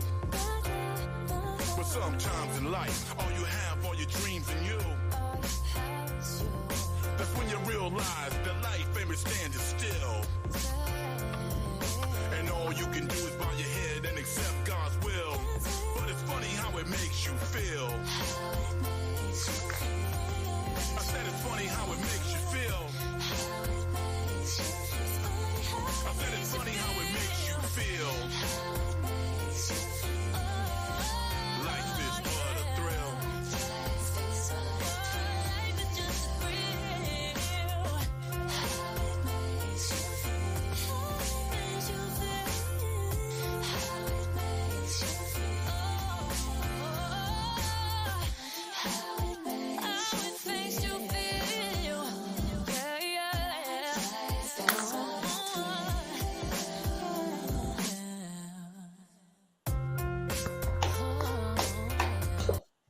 Very good, very good. That was just a little taste. So, what do you think, Cy? What do you guys think, man? I thought I love it. I thought it was awesome the whole time. It was going with the rhythm. Love it. Bravo. Thank you. I appreciate you. Yeah, man. Now, Frank, where is it going from here? That's just one song, right? How many songs do you have? Yeah, I put 3 out. I got 3 songs on YouTube. Make You Feel, I Can Do Anything, and also Could Have Been Me. I'm going to release another record probably in February called Where I'm Supposed to Be. And I'll just continue to put records out. 10 is my goal. And, I mean, my whole thing as an artist is just to make quality music, whether or not people like it or not. I mean, it's so subjective. That was really up good, to man. them. That was good. I liked it. I really liked I it. love Man. it. And I think the message is really cool. Like, I think that's one of the most important things that differentiates it from a lot of stuff that you hear these days, especially in, hip hop and R&B genre.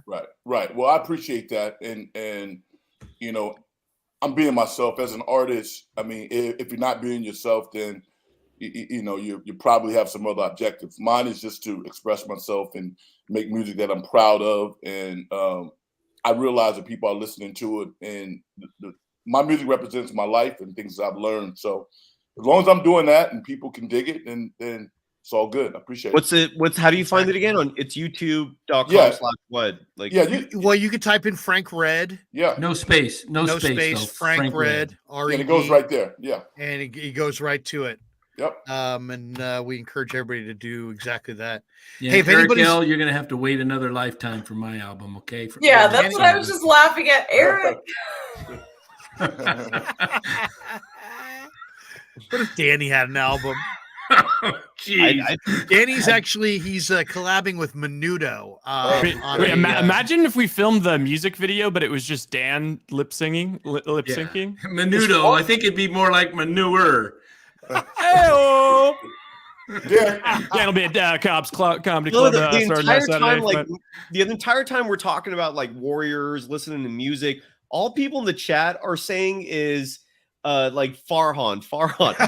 I know. Like, did something happen? I just searched it. Yeah, the Mets signed Senga, the pitcher the Giants entertained and brought to the ballpark, put his name, the guy from Japan, and he only signed for $75 million, 5 years. I mean, I'm telling you, we're back to dumpster diving for 23, and it's going to be, we won't soil Cy with you want to, with Cy, if you want to have some good laughs. But he's hated, right? I mean, is that safe to say? Like, I don't follow the Giants the way you guys do at all, man. So I don't hate anybody. He's just incompetent. So it's not about hated. It's just people are frustrated. I think it's really more like it's kind of like if the Warriors talked endlessly about signing Durant and didn't, as opposed to, you know what I mean? Or it's like the Knicks. It's like the Knicks in the NBA. Like imagine if there was like Warrior fans anticipating the Durant signing on the 4th of July and it didn't happen. Right. And then there would be all this hand wringing and what the hell. But instead you got Kelly Oubre. You know, yeah, exactly. Wait, you know what? So I'm going to let you go, brother. Simon and I will be at it Monday with the new episode of Locked On Warriors. What time? What time Monday? I have no idea. I don't know. Whatever time we do it. Time out. Are the Giants now like the cheap team in the NL West? It looks like that. That's like sadly how it's starting to look. Like, I know. And you all know, like, follow the team closer than I do. But I'm like, is this what this is now? Like, compared to the Dodgers and you know, you got a guy that is measured, and he even said after they missed out on Aaron Judge, I think it's important that we be measured going forward. In other words, we don't want to just jump and sign somebody while everybody else signs their all. You know, you don't have to worry about signing everybody. Everybody else is doing it for you, Farhan. Yeah. Hey, if anybody else has to jet, no sweat. It is 10:30 on a Friday I like night. that. If anybody's got a jet, no sweat. Come on, Frank. Can you make that into a song? No. Your album, Dan. Dan, listen. You have a lot of fans, man. I'm sure if you just kind of, put some words together, you could probably go gold or something, man. I mean, there's not a lot of freestyling going on in the 55 and over community there in Arizona, but there's, there's always hope. There's always hope. But anybody who, Kylan, I don't know what your night's like. I didn't even ask you before the show. My plan was to log out at 10:30, but then Cyrus said he was going to log out at like 10:10 and then end up being on here for another 20 minutes. So I didn't say it at the time, but yeah, I'm going to roll. I do want to. It's hard to leave the Krug show, isn't it? It is. It's very difficult. That is like you have to leave now because or else we won't give you an opening. It'll be awkward. Wait. But I want to pose one more question because there was a comment in the chat and I literally commented it and highlighted it. That Brian Lucena commented and said, "Seeing all the pillows on that woman's sofa makes me want to fire them onto the floor." Hey, did you ever see? Brian commented, "My wife is perpetually buying pillows. It annoys me tremendously. Oh my God. I throw them on the floor." And I just want to know, are pillows on the sofa? They're throw pillows, right? Throw. So, as a woman, I love throw pillows. Is that just me or throw pillows? That's a woman. It's a total woman thing. Did you see Ben Stiller in the movie with where his wife cheats on him on his honeymoon? Yes. She also was a big fan of throw pillows, And then and in that movie, he takes out a knife and he's like, enough of these And he pillows. stabs all the Starts pillows. stabbing the pillows. Jim Classic. Gaffigan has a really good bit about it. He's like, yeah, like, well, what's up with women? Like women, they always want to have all these pillows. It's like, have you ever like walked into somebody's master bedroom and been like, ooh, look at all those pillows. I knew they were doing well, but not that well. Ben Stiller's like, it takes me 7 minutes to take all these pillows off and on put them on the bed and take them off.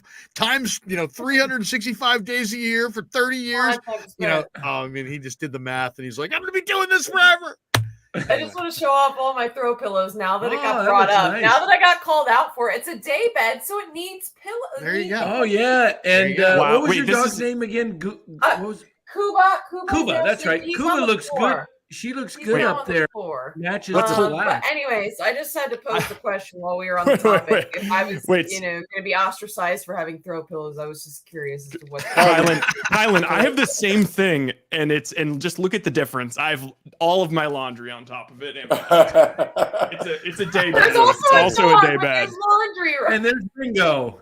Ringo. buddy. Ringo. Ringo, put the mic over there. I want to Is talk that a to stuffed Ringo. animal or is that a real dog? That's So Ringo, Ryan, man. it looks like you need a woman in your life to clean. I do, but she's in LA. She's in LA. Right, Yeah. fly her in. Yeah. Get her to take care of that day bed. Yeah, seriously. Less laundry, more throw pillows. That's all I gotta say. There you go. Kylan, we'll let you get on with your night. Tell Charlie we said hi. Maybe we'll see him Oh, tomorrow okay. at the Niners. Yeah, absolutely. All right, thanks for having me. Have a guys. good night. We'll see you See you, soon. Kylan. There you go, Kylan Mills. Cron, check her out on Cron. She does a great job. Collegiate soccer player, covered Kentucky basketball. We never really gave her credentials up front, but a lot of people know her because we've had her on in the chat many times during the Warriors Hey, playoff run. I know we posted a couple chats, but I don't know if we talked about them. There's one right here. Oops, went too far. Kylan does a weekend sportscast, right? I believe so on Cron. Yeah. She's good. Really good. Ah, what happened to my? You know what, guys? GTC Real says, "Good Lord, Ryan." I gotta grab an Allen wrench real quick. I know all that's bizarre. but- NorCal 757. What, for your day All I bed? need is one pillow. There we go. Right, you need an Allen. Okay. Jackson J says Sac State's coach Troy Taylor is now Stanford's head football coach. I did And see he was a that. Cal quarterback. He's going to Stanford. Yeah, and he was coaching my Sac State Hornets, who played an incredible game the other night. I don't know if you guys watched any last of night. that. I did see the end of the last half of the last 6 minutes. Man, why didn't they call a timeout with 16 seconds left? They had 2 timeouts, and they got it down to what, the 40. What was it playing? Incarnate Word. They had it on their like 48-yard line. And they had 16, they just got a first down, and then they didn't, the clock stops with the first down. They didn't call a timeout, and they tried to run a play, and they ran a play, and after it was incomplete, there was only 5 seconds. They lost 11 seconds. They could have had 2 more plays, and they could have gotten field goal range and tied it up. I was like, what are you doing? Call timeout. I couldn't believe it. Because the guys were, what's that? No, finish your point. I'm sorry. Oh, well, after they got the first down, they start the clock once the ball's, set. The referee sets the ball. Well, Sacramento had guys still coming onside because they had run deep pattern, a go. And so they were not ready to get back on the line of scrimmage, and they were losing time. And it's like, I don't know why they didn't just call timeout. But anyway, I think they had time to tie it.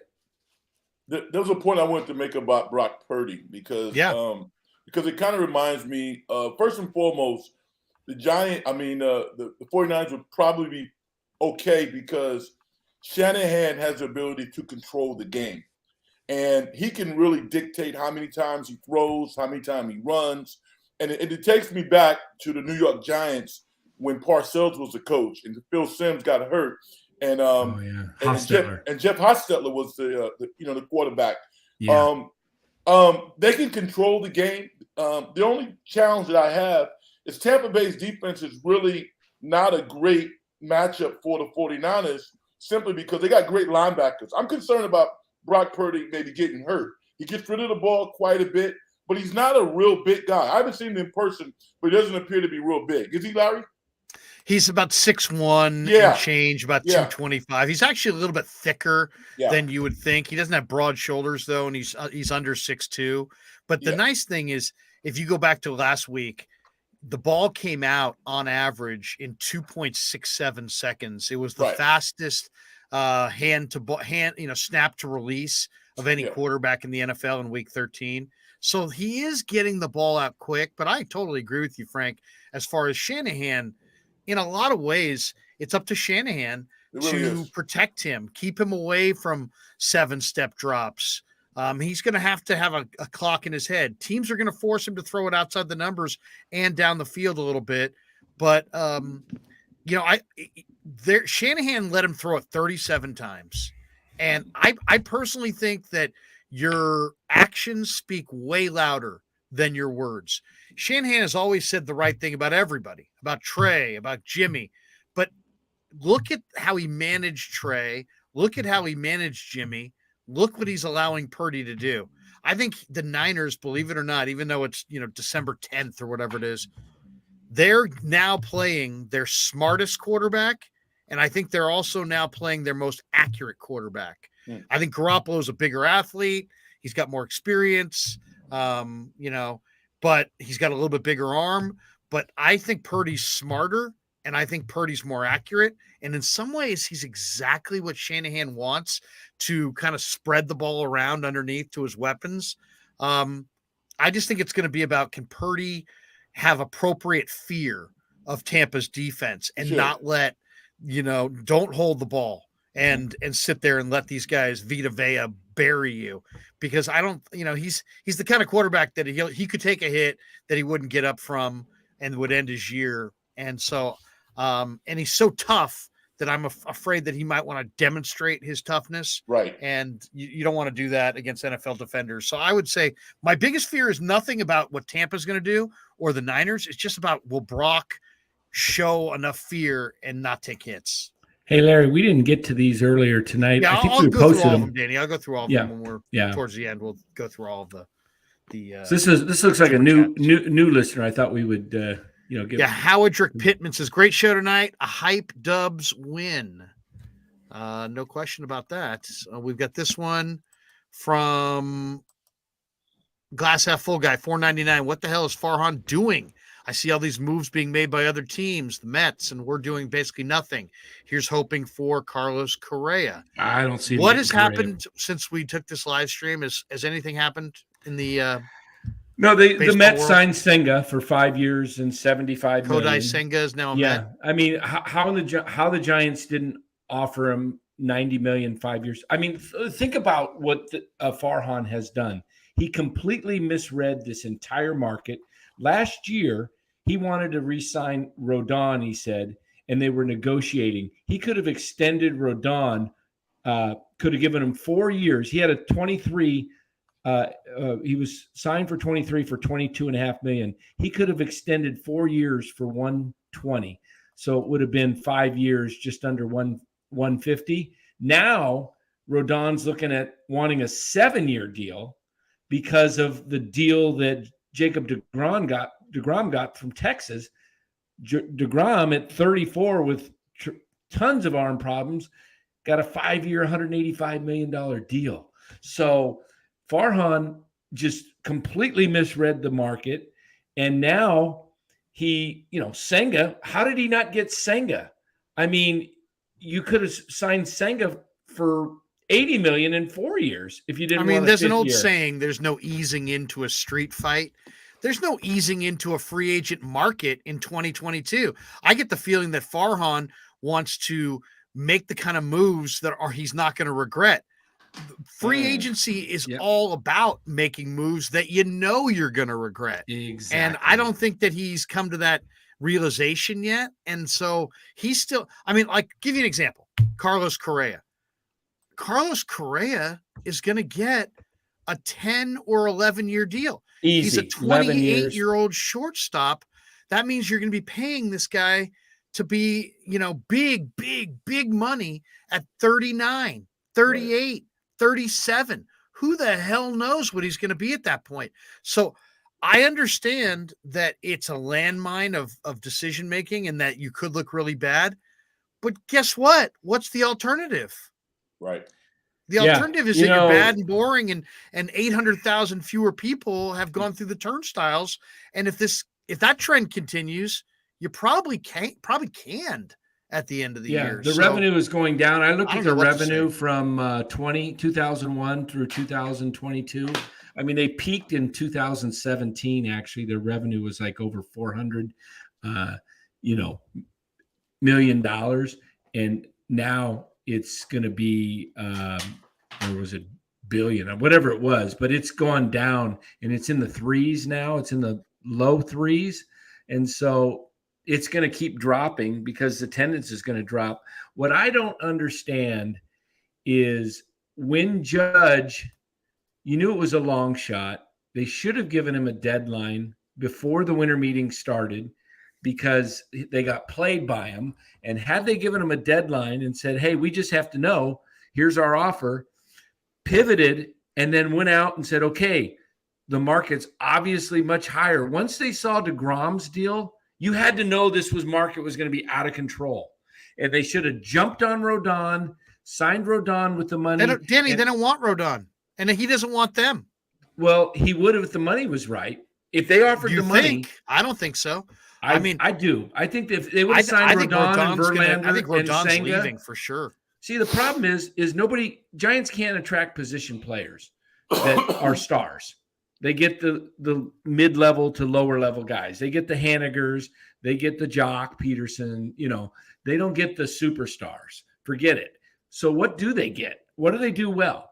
They get pitchers. They rehabbed Gosman, Rodon. Yeah. So pitching, you do well. It's good for your career. Come to San Francisco, you're going to have a great success in this ballpark. They need the next Gosman, the next Rodon. Well, they do, but they could have gotten Verlander for 2 to 3 years because it's not on the books for a long time. But why? If I were the Giants owners, I think Verlander would have been a terrible Why signing. would Verlander be bad? Why would he be bad? Because you still have a horrendous defense and no offense to speak of. But you've got an older pitcher on a short-term deal. You're not ready to win right now. I'm not giving him $86 million. There's no way in hell. There's no way. If you go out and get younger, if you get defense and pitching, why not? Why not? What do you mean? They the don't problem is there's no free agent pitcher out here that fits the mold of a Rodon or a Gosman, and because of that, Rodon is going to get a insane amount of years and money. Rodon's minimum. The fact that DeGrom tons of injuries. What about DeGrom? DeGrom got like 3 years, some like $50 million a year or something by boat. The pitching market's exploded. I have no problem. I've got no problem with the Giants' handling of their pitching. If they go with Sean Manaea, Chris Bassett, something like that, instead of Rodon at lower prices, lower years, I'm okay with that. My bigger issue is they have no everyday lineup. They don't have a single guy. Like somebody brought this up the other day, and I thought about it. And I'm like, wow, so true.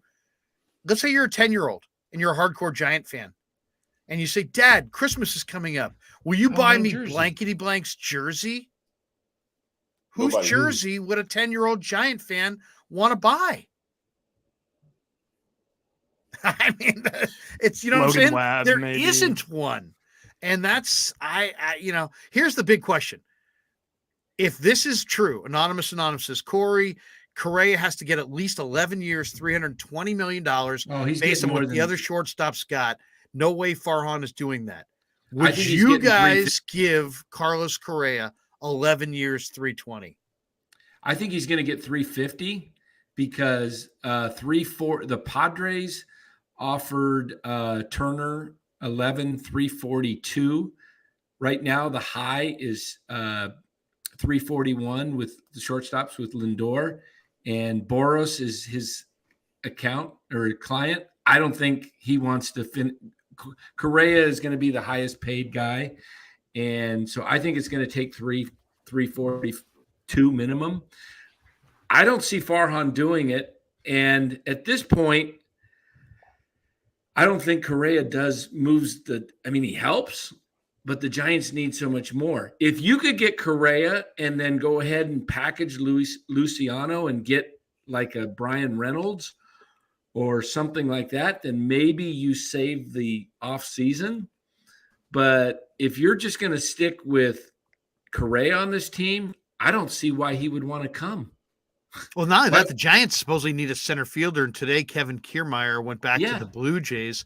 There's really not. I mean, they were talking about Cody Bellinger, Brandon Nimmo, Kevin Kiermaier. Those were the top 3 free agent center fielders. It's pretty clear that they feel like they need a center fielder. There is a report here from Susan Slusser that the Giants appear to have interest in Chris Bassett. And and to me, that makes sense. I think Chris Bassett makes sense for them. In fact, he wants 4 years though. Is Farhan going to give him 4 years? But how much money? How much, Danny? How much? I think he's looking at a minimum of 65 million. 15. Yeah, 4 years. You're looking at 60 to 65 million. Is Farhan going to do that? I mean, Senga just got 5 and 75. So imagine if he got injured again, then it's like, oh my God, you really just got another DeSclafani. And then it's like, oh, might as well just put that money towards Gosman. They're in a weird situation. Could have had Gosman for 5 and 110. At the time, it seemed crazy. That actually seems like a deal now. 5 for 110? Yeah. I mean, what the hell? How did that become such a deal in 1 year? I mean, I am bummed that they didn't get Aaron Judge because of, they needed a star. But I'll tell you what, in 5 years, they're going to be glad they didn't get that deal. Oh, for sure. Anonymous says, Larry, that doesn't make any sense. Bassett is another 4 to 5 starter. Why pay money for him? The Giants need a true number 1. They did. I think I like Danny's idea. You sign Correa, you trade Luciano for that true number 1. Maybe you get a Corbin Burns or somebody like that. You might have to throw something significant in there. I don't know. I mean, realistically, the Giants already have a number of starters that they've already kind of committed to. They probably only have 1 or 2 rotation spots really open. I like the idea of doing the pitching side with depth, but if you could get Corbin Burns away from do you guys have like sources on that, or is that because that just seems so random? Well, there has been a number of stories that Milwaukee is going to consider moving Corbin Burns this offseason. You can go check it out on MLB Trade Rumors. I'm not sure exactly if that was a week ago or 2 weeks ago, but I did read that. You made a good point, Larry, though. For 20 years, I don't have a problem with the Giants and their pitchers. They figure it out every year. I think their coaching has been pretty good. My challenge with the Giants is their everyday players. Now, it's not going to happen overnight, but I think they need a philosophical change in terms of how they draft players, because that's how you really develop everyday players. You have a philosophy on what you're looking for, and you go out and you draft those players. The Giants historically have not done a good job in everyday players. Pitching wise, I don't particularly have a problem with them. I think they'll figure it out. But they don't have any stars. Your stars are generally your everyday players. Danny was texting me. I guess we got this super chat. We got it. We just got it. I just texted you back. Yeah, we got it. So I thought we may have missed some others. So I'll go. There was a GTC Reels in there, I think, for $4.99 for Kylan, saying something about Kylan. Was it? Oh yeah. I found that glass one. half full. Yeah, that was No, that wasn't it. We read that too. We read that. Okay. One. I'll be to the GTC one. But ultimately, I get the sense now if it comes down to the Twins, the Cubs, and the Giants for Carlos Correa, I feel confident that the Giants could. I mean, the Twins have never thrown bigger money than the 110 they gave Joe Mauer years ago. They barely could come up with the deal they got Carlos Correa on last year, which was a super short-term deal with an out. I don't see them this year when he's looking for the big payday long-term. I don't think the Twins can outbid the Giants. And I get the sense the Cubs want Dansby Swanson. So I think the Giants could get Carlos Correa, but there's rumor that the Yankees are working on something major, and that the Yankees, who promised Aaron Judge that they would do everything in their power to build the team around him, may be jumping in on Carlos Correa. And in some Correa ways, and Carlos Rodon. Correa is a better free agent than Aaron Judge.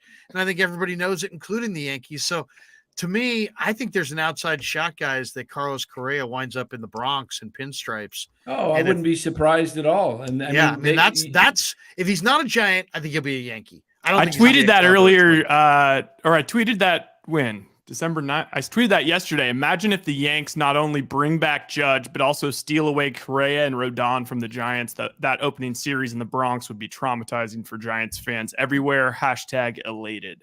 Yeah, elated. Yeah. Hey, I could see that actually happening just because what San Diego's doing, and Steinbrenner's got more money. They're the richest team in baseball. Okay. The problem, I don't understand why some of these teams don't do more like what San Diego's doing, because they're making money. They're just not making as much when they sign these guys. Okay. Now, but in a way, you're making so much more on merchandise. Look at San Diego. There's going to be Bogarts, Tatis, Soto, and Machado jerseys all over the place. Okay. I mean, Giants, they don't have anybody to sell. Logan Webb is it. And I mean, and this is the first time in my lifetime, and I'm 52 years old. I mean, they always had Willie McCovey, Jack Clark, Willie Clark, Mays, Kevin Mitchell, Matt Williams, Barry Bonds, Buster Posey. They've always had some headliner. They really don't. It's a sleepy deal. GTC Real says, here's $4.99 back to the Warrior front. He says, go Kylan. Wiseman is not bought into chip mode. As soon as he does and builds his defensive awareness and flow and spacing with Clay and Steph, then he'll be fire. Corey Cooper says Johnny LeMaster jerseys. Hey, number 10. Boo. Number Johnny 10. LeMaster. Right? Oh, we got this one too. Glass half full guy, $4.99. Is there any pressure on Farhan from ownership to compete from the other teams in the division? Doesn't seem like it for me from a fan's perspective. If there is, it's all beneath the surface. Hey, this was just it was just a mess. Just a big giant mess. Okay. I don't even know what the words, just a fustercluck. Okay. It was just a big fustercluck. Yeah. It just was so bad that they were looking at having 2 to 3 big names. They were prepared, but they didn't read the market. They didn't see that the prices had shot up, and they didn't react because they were stuck on Judge. And everybody else was moving and signing guys.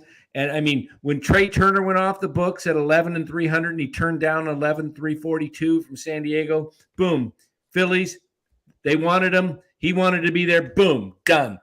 Okay, so here's the thing. They have money. They have a beautiful ballpark. And they have like ABs, they have a need, they have, space available. They can't get anybody to take their money. The question is why? Is it Kapler? Is it I personally think it's not about anything other than I think the players in all sports, but in baseball especially, they handicap the race and what you have. And I think everybody knows that if you go to the Giants, you're going to get paid, but you're going to finish 25 games out of first place. You're not going to win. And there's going to be a lot of negativity because you don't win, because there's high expectations. Oh, we're going back to that's my sense of it. I think the Giants are not getting players, not because they don't have the money. Like people are saying, it's the owner. It's not Farhan. It's the ownership. No, it's not. The ownership is willing to spend the money. It's about, has Farhan gotten enough momentum going where the players believe that the Giants are going to be good? And I think everybody looks at it. I think Aaron Judge does. I think Carlos Correa does. And I think they're right to see it this way. Hey, if I go there, I'll get paid, but we're going to be bad. And I'm not going to be surrounded by very much. And we're going to lose. Jock is stuck here. He wanted to leave. He wanted to leave because he wanted. They just dramatically overpaid him. Yeah, they overpaid him by $10 million. $9 million. Yeah, $10 million. I mean, he was $6 million last year. He's a $10 million guy, maybe 12. He got 19. Okay. Do you think that if we had if Farhan could go back, knowing all the way things have gone and how we've been spurned by all these free agents and it's really tough, do you think he would have just sucked it up and like signed Gosman to that long deal and signed Chris Bryant and then maybe just also got Rodon? And then No, it's just they like, don't want to. They don't want to go long term on starting pitching. So they weren't going to go 5 for 22 for Gosman. They went 2 for 22 at 44 with the out for Rodon. They're not going to go long term on Rodon. They're going to give some other combination of a couple of starters half that, and they're going to take a chance that they can bet on a player coming off a down season in their park, and they're going to try to catch lightning in the bottle. So I don't expect them to bid on top tier starters. But like Anonymous, he says, Larry, you're taking too much of a deep dive. First and foremost, it is the money. You have to offer the money. Where's the proof that ownership is willing to spend the money? Well, I don't have proof that they're going to, but I think the Giants have had offers out there. Danny, you might know better. They're not. I think it's kind of established that they're willing to spend the money. And it's just a matter of, can they find a free agent to take it? But why, Larry? But what about Chris Bryant? Like maybe they should have just signed Chris Bryant. I'm glad they didn't sign Chris Bryant. Yeah, Bryant was the deals that everybody else is getting now. It's like did he sign for like AAV of 31 mil? 7 years. I think it was less. I think he got 7 years, 185 or something. 182. He's 26 million a year. Yeah, that's way too much. Yeah, I think Chris Bryant for only 7 years. I didn't like Chris Bryant that much. I think he's on a downward trajectory because he's got some back issues, and he's And his swing is a little bit left. It's doesn't bode well for as you age.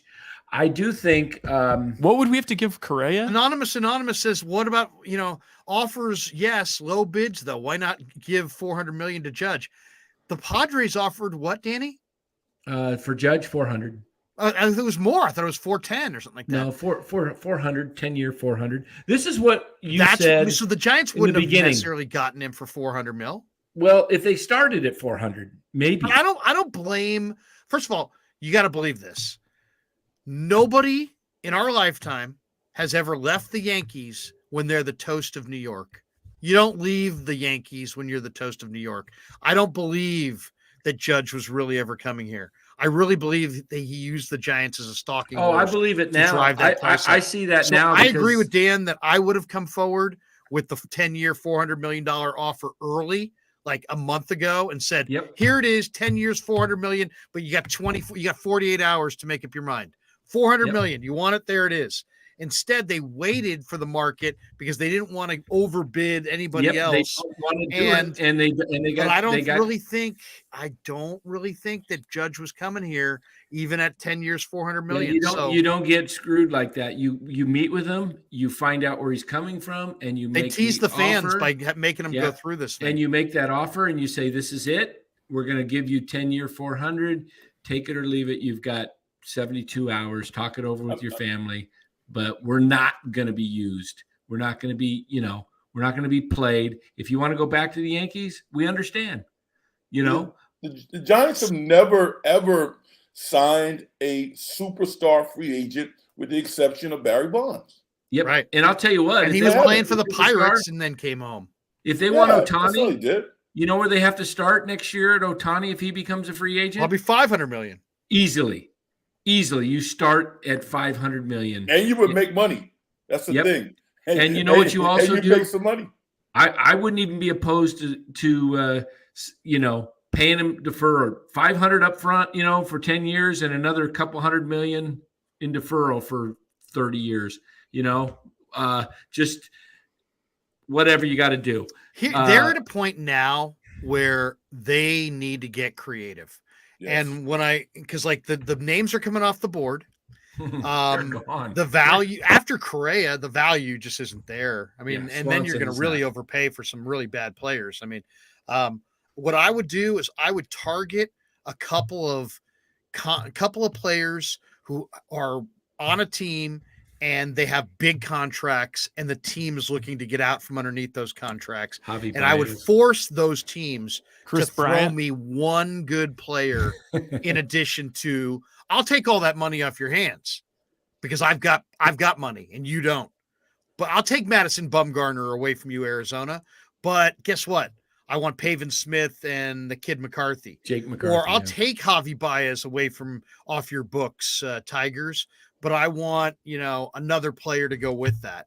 I think that's the way I would go if I were them, is see if because there are players around baseball that teams have on their roster that they would love to divest. Mm-hmm. And the Giants could take that money, make them include a good young player along with it, and go that route. It might be better than just trying to overpay and, for a free agent while your fans are already disappointed. It's hard to really picture them on a team right now that has no first baseman, no second baseman. They don't really have a shortstop because they don't want to bring Crawford back. They don't really know who's Crawford's back, but he's just his last year in the contract. You got Bart, but from what I'm hearing, they like Sean Murphy, so maybe they're looking for more of a starting catcher than Bart. They're looking for outfielders. They're looking for starters. They're looking for a closer. I mean, we're talking about foundation pieces. They're looking for like 5 or 6 foundation pieces, and those guys aren't out there at this point. So, I mean, as the roster sits right now, Larry, they don't even have a pivot it's a point 90-loss team. People are like, sell all your guys and go young. What do they have to sell? Yeah. Even if they decided, you know what, you're right. We can't get free agents. We need to go the other way. We're going to go all young. They don't have young guys to play, and they don't have players to trade to get young guys to play. So, okay, what do you think about this? I don't even know if this is legal, but like if you, for example, like for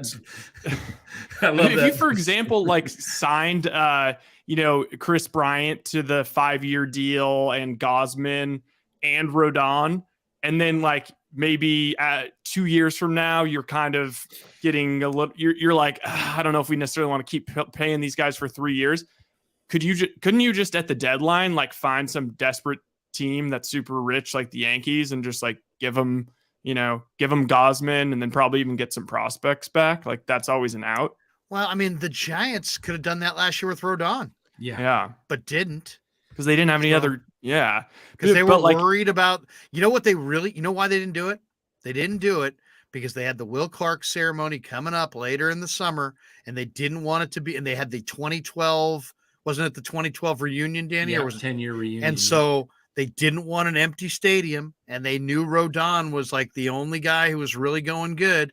And so they kept him for message sending purposes to the fans. But in reality, they could have accelerated their rebuild if they had traded him for a couple guys in AA that were, ready to step in. Hey, think if they just our best of the fork. Oh yeah, for sure, the fork. Wait, don't you guys think like if they just said like tried not to just outsmart the room after that 107 year, if they just signed Gosman, signed Rodon, and then signed Chris Bryant, then at least you have those are 3 guys plus Webb.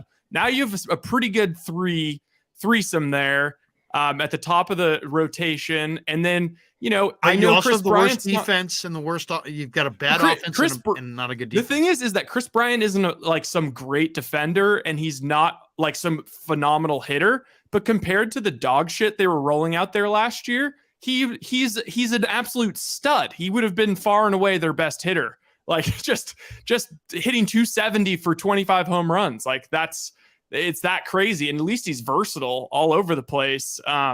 And then you could trade him at the deadline if things are going weird. It's just I feel like maybe that's the lesson. I don't know. The best trade partner for the Giants right now would be the A's, because the A's have Sean Murphy and are looking to trade him. He's a power hitting catcher, pretty good defender. The A's have Ramon Laureano looking to trade him. The Giants do have some prospects. They could trade Luis Matos and Hunter Bishop and some younger players to the A's who are getting ready to, probably jet Oakland for Vegas. If you got to, you strengthen yourself a little bit up the middle, But they're still gonna have to land that free agent. And Mitch Haniger, I don't want to say Mitch Haniger doesn't count, but Mitch Haniger is from San Jose. He went to Archbishop Mitty. He didn't sign with the Giants because he thinks they're going to win the World Series. He signed with the Giants because they train up the road from his house and he wanted to be local. And I don't dislike the addition, but it's not like he's a barometer. Like, if free agents want to play here, look, he played here. A guy who's coming off a season where he played 57 games, got a 3-year, $43 million contract to come home. And now what? He's their best hitter. Yeah, he's their best hitter. Probably the big indicator is going to be, do they get Carlos Correa? Because if they get Correa, now you've got a top tier guy who chose to be here. Yeah, you can build around Correa. Let me ask you guys a question, because it was kind of weird for me to watch this play out. Do you guys think Shotty is done? Who? The guy from the guy who was on the A's who they let go. His mom had an illness and passed. Piscotty. Yeah. Piscotty. He's a free agent. Yeah, I actually expect that the Giants will sign Stephen Piscotty. I mean, he's a right-handed hitting corner outfielder who from the Bay Area. Struggled. Yeah, he's from Pleasanton. Yeah, he struggled to hit, but I think they could sign him on a minor league deal for nothing. I mean, he was a solid 285, 290 guy. Yeah, I like that. Kind of Jack Clark light, if you will. And then all of a sudden, he just fell off the wagon. And I was like, I don't know if it's psychological or whatever, but this guy's way too young for me to just kind of give up on. He's somebody who I would look at, because if you can rebuild him, I think he could be a solid player. I like Piscotty too in the National League, right-handed hitter. You could catch lightning in a bottle with your hitting coaches and his comfort, and there's no pressure on him at all. He signs a minor league deal. You could look up and he could have, 15 homers, 18 homers and play, giving you a good corner outfield bat. I think that's a great idea. Yeah. I love Romo. And he's cheap. He's cheap. Right. Romo says, wait a minute. Where'd it go? Come on, get on there. Here, let me do it. I'll do it. Get ready for more Wade and Yaz at the top of the order. Lord have mercy on the souls of Giants fans. Could you imagine if there was another team that had somebody who was as disappointing as those two guys hitting 1-2 at the top of the order? I mean, that would be very discouraging for Giants fans. I don't know. I'm not, I know people have said, "Oh, Krueg, you're so negative on the Giants." It's because I'm passionate about the Giants and I see that they're going down the wrong road. They don't have an ability to sign free agents. They don't have prospects to trade, and they don't have prospects ready to produce and at the major league level. So it's really, they're in a real pickle. Here's what I wrote out earlier today. As a San Francisco Giants fan for over 50 years, this front office is really killing me. It really hurts to watch the fifth richest team in Major League Baseball run like the 72 Giants when Horace Stoneham traded Willie Mays for cash because he was going broke. This team is loaded. Why don't we have a front office like Houston, San Diego, Philadelphia, Seattle, Atlanta, St. Louis, Texas? All of them are worth less money than the Giants. I mean, I haven't followed baseball near as close as you guys are. When I was on a talk show, I did, because I love baseball. I played baseball. But to me, it's simple. When I look at the Houston Astros, they go out and get guys who rake. Every year there's somebody else coming up from the minor leagues to replace the top free agent that they let go who's just raking. I don't understand it. And even across the Bay, why are the Oakland A's so much better at developing everyday players than the Giants are? I don't understand. It's a great question. In fact, some people have said that maybe the Giants, their pivot point should be taking some of that gobs and gobs of cash that they clearly have and investing it in a new infrastructure for their minor league system. And now they have a new academy in the desert. Oh, but maybe it's state time of the art here. Maybe it's time to poach, 3 or 4 of the top scouts in the industry and pay them 30% more than what they're making in whatever team they're aligned with right now, and see if you can go that route. Because how much do you think AJ Preller it may not makes? be smart to I mean, I was all about Judge and I'd be all about Ohtani, but guys, I got to be honest. I don't think it's necessarily the smartest way to build. It's not. I just think that they need something. It's like they're like an amusement park with no roller coasters. You know, Romo says need a baseball centric men to run the baseball club. Yeah, I mean, I don't know. Yeah, how much do you think AJ Preller makes as a general manager or president of baseball op? It's probably public. 5 million. I'd say probably 4 or 5 million. Yeah. Yeah, you know what they ought to do? They ought to go pay a guy like that like 10 million a year, and steal him like we stole Bochy from San Diego. Go sign a guy like that, or a GM that's aggressive like Dave Dombrowski. Overpay those guys, because they'll go get you the guys. Because I'll tell you what the issue is. I've been in sales for 30 plus years, and when you're dealing with a guy that is analytical and measured, he's not going to pull the trigger fast enough to get the best deals. And that's why Farhan is losing, is because he goes in with a very soft – they haven't even made an official offer to Correa, okay? If they have, it's only been in the last day or so. They're behind the wheel constantly, and it's because Farhan is trying to measure and get the best deal possible for the club, and you never will – like you said, Larry, you sign free agents and you know you're going to regret it, okay? You either have to go out and pay top money and sign these free agents, or tear the whole thing down and do what the Astros did and rebuild like they did in the early 2010, 11. They lost 100 games for 3 or 4 years in a row. But who do they get? They got Altuve. They got Correa. They got Bregman. They got Tucker. They got all these guys they just built up, and their farm system is loaded. And that's how you build a sustainable. And also, how franchise. do you run off Bruce Bochy, Springer, a very popular dugout wizard? You run him off, and you know that you're going to have to. The best way you can build is through free agency. I don't see the wisdom in that. You've got an enormously popular veteran manager that people swear by, love dearly, and that's absolutely headed to Cooperstown.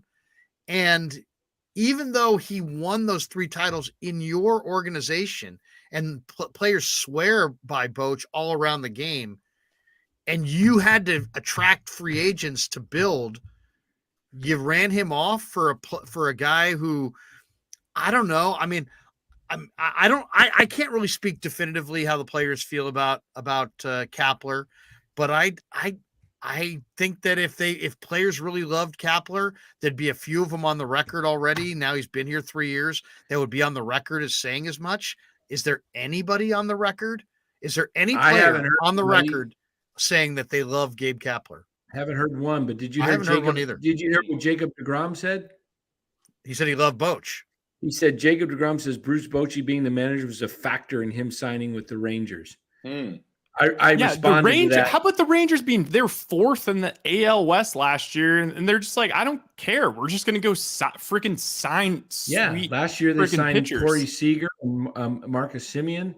This year they've gotten 2 pitchers. They've gotten deGrom, and then they got the kid from the Haney. But this is what I responded to this thing with deGrom. I said, imagine if the Giants hadn't forced Bochy out by going to extreme analytics. Ball players talk, and they love to play for a great manager. And man, they had one of the all-time greats with 3 World Series rings, and they gave their franchise wanted to be here. Yeah, to an analytics-minded GM who hired a guy best known for coconut oil. I mean, that's what this team is. They hired a guy to replace Bruce Bochy, who was fired in Philadelphia and had 2 500 seasons with a superstar in Bryce Harper. And it's just like, I just don't understand it, and you can't blame. It'd be like running off Kerr for Tom Thibodeau. Yeah. And then asking and trying to say that you're going to sign free agents. You know what? We're going to try to rebuild. We're going to sign free agents. Yeah, we got rid of Kerr and we brought in Tom Thibodeau. Yeah. Well, I mean, is that going to work? I don't know. I mean, Thibodeau kind of grinds guys. I'm not really sure. I don't know. Maybe for all I know, the players may love Kapler. They may sit around and just think that Kapler's the cat's meow. No. But I get the sense that that's not the case. And they're just in a weird spot right now because I think they've put all their eggs in the Farhan basket. He has improved the minor league system, but nobody's really ready to step in. It may take another year or two for that to kind of show, bear fruit. And they're sitting there with a fan base that they teased with Aaron Judge coming off of a 500 season, which we all know was really a sub 500 season that they got hot at the end and finished 500 to kind of make their resume look better. That was a horrendous, bad, boring baseball team last year. And now they've teased their fans with superstar guys. And I don't know what they pivot off of because, like, even if they made one good trade, let's say they traded for Brian Reynolds, the cost and prospects, I don't think that they could make more than one trade for one addition. It would take 3 or 4 of their top prospects. So I don't know that that's really a route. They're going to have to sign guys. Mm-hmm. You know what, guys? If you ask me, what do I think's going to happen? I think that the Giants know that they need to get better defensively. I think they're going to lose out on Correa, maybe to the Yankees, maybe to the Cubs, maybe to the Twins. That'll be my guess. And then I think then they'll lose out on Swanson as well. I think they may wind up signing a guy like Andrelton Simmons, who's a great glove, and he's an upgrade from Crawford defensively, but he hit 180 or 190 last year. You know what I see him doing? I see him signing Gene Segura to play second base, and then Estrada will play shortstop platoon with Crawford, and Estrada will also play outfield roam, but they'll platoon Crawford. How old's Gene Segura? 34? 33, something like that. But he's not bad as a second baseman, but hey, they said they needed to get younger and more athletic. And what do? They went and signed Mitch Haniger, who's over 30 and injured. It's just like, I don't even know why they talk. I don't even know why Farhan says what the plan is, because he sure has. He's totally bombed it. Let me just say this again. It's like, I love listening to you guys talk baseball because it's really in the details. You guys know all the players. But for me, as a casual baseball fan, when I look at the Boston Red Sox, and obviously I don't like the Red Sox. I'm from New York. Right. But they consistently draft guys or trade for guys who rake. And I think that's what fans really identify with. And I think, to me, I respect the Giants organization because, you know what, in their own little way, they've had success over the past 20 years. But it's almost like hitting lightning in a bottle because it's not sustainable. I mean, they had those great pitchers, and they've had a lot of them. But when I look at people who get me excited to go out to the ballpark to watch them play, I just don't see those players. I like Yastrzemski because I like his granddad.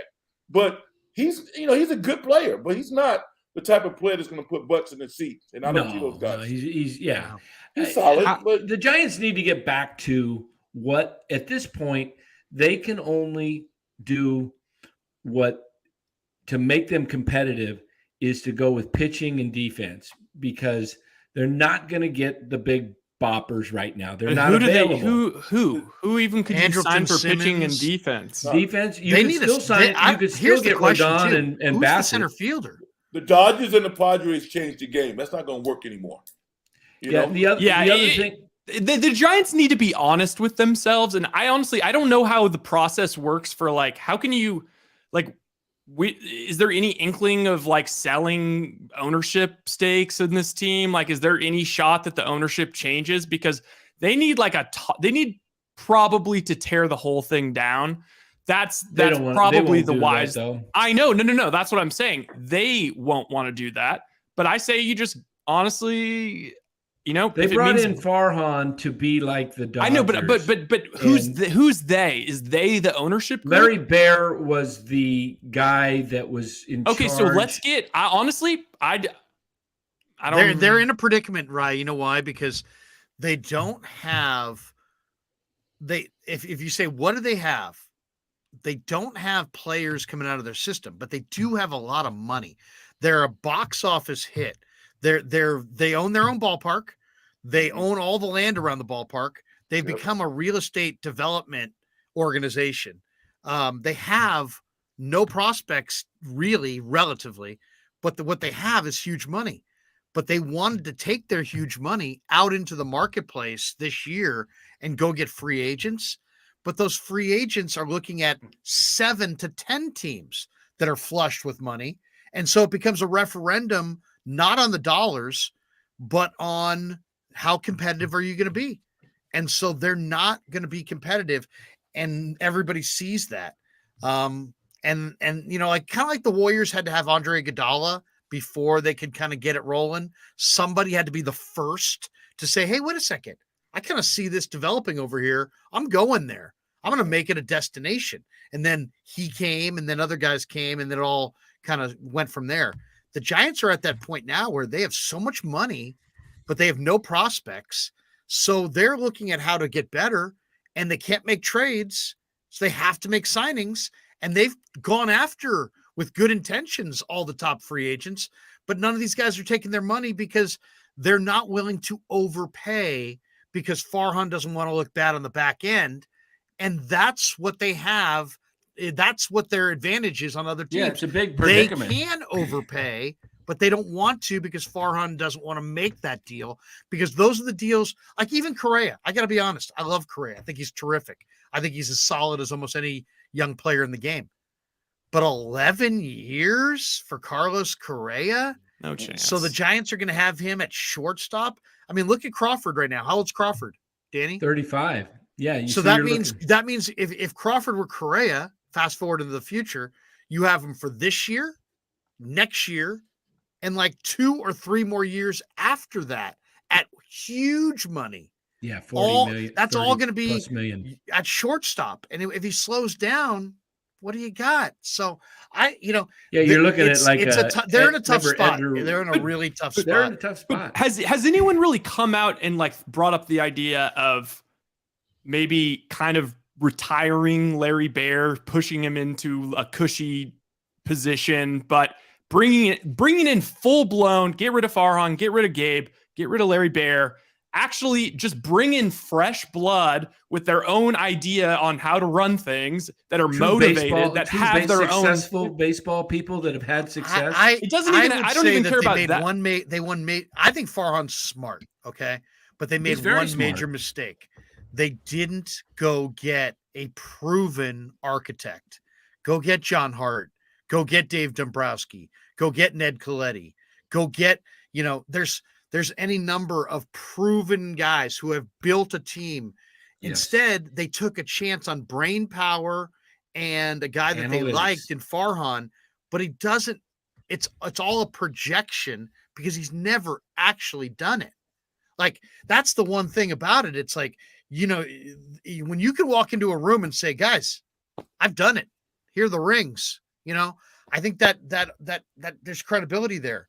Ned Coletti is a deal maker. I'm pretty sure he either would have signed Judge or he would not have been led around by the nose and got his fan base all titillated with the idea of Judge to the point where they had expectations of Judge. I believe if Ned was doing it, he would. If you have expectations of Judge, where do you go if you don't get him?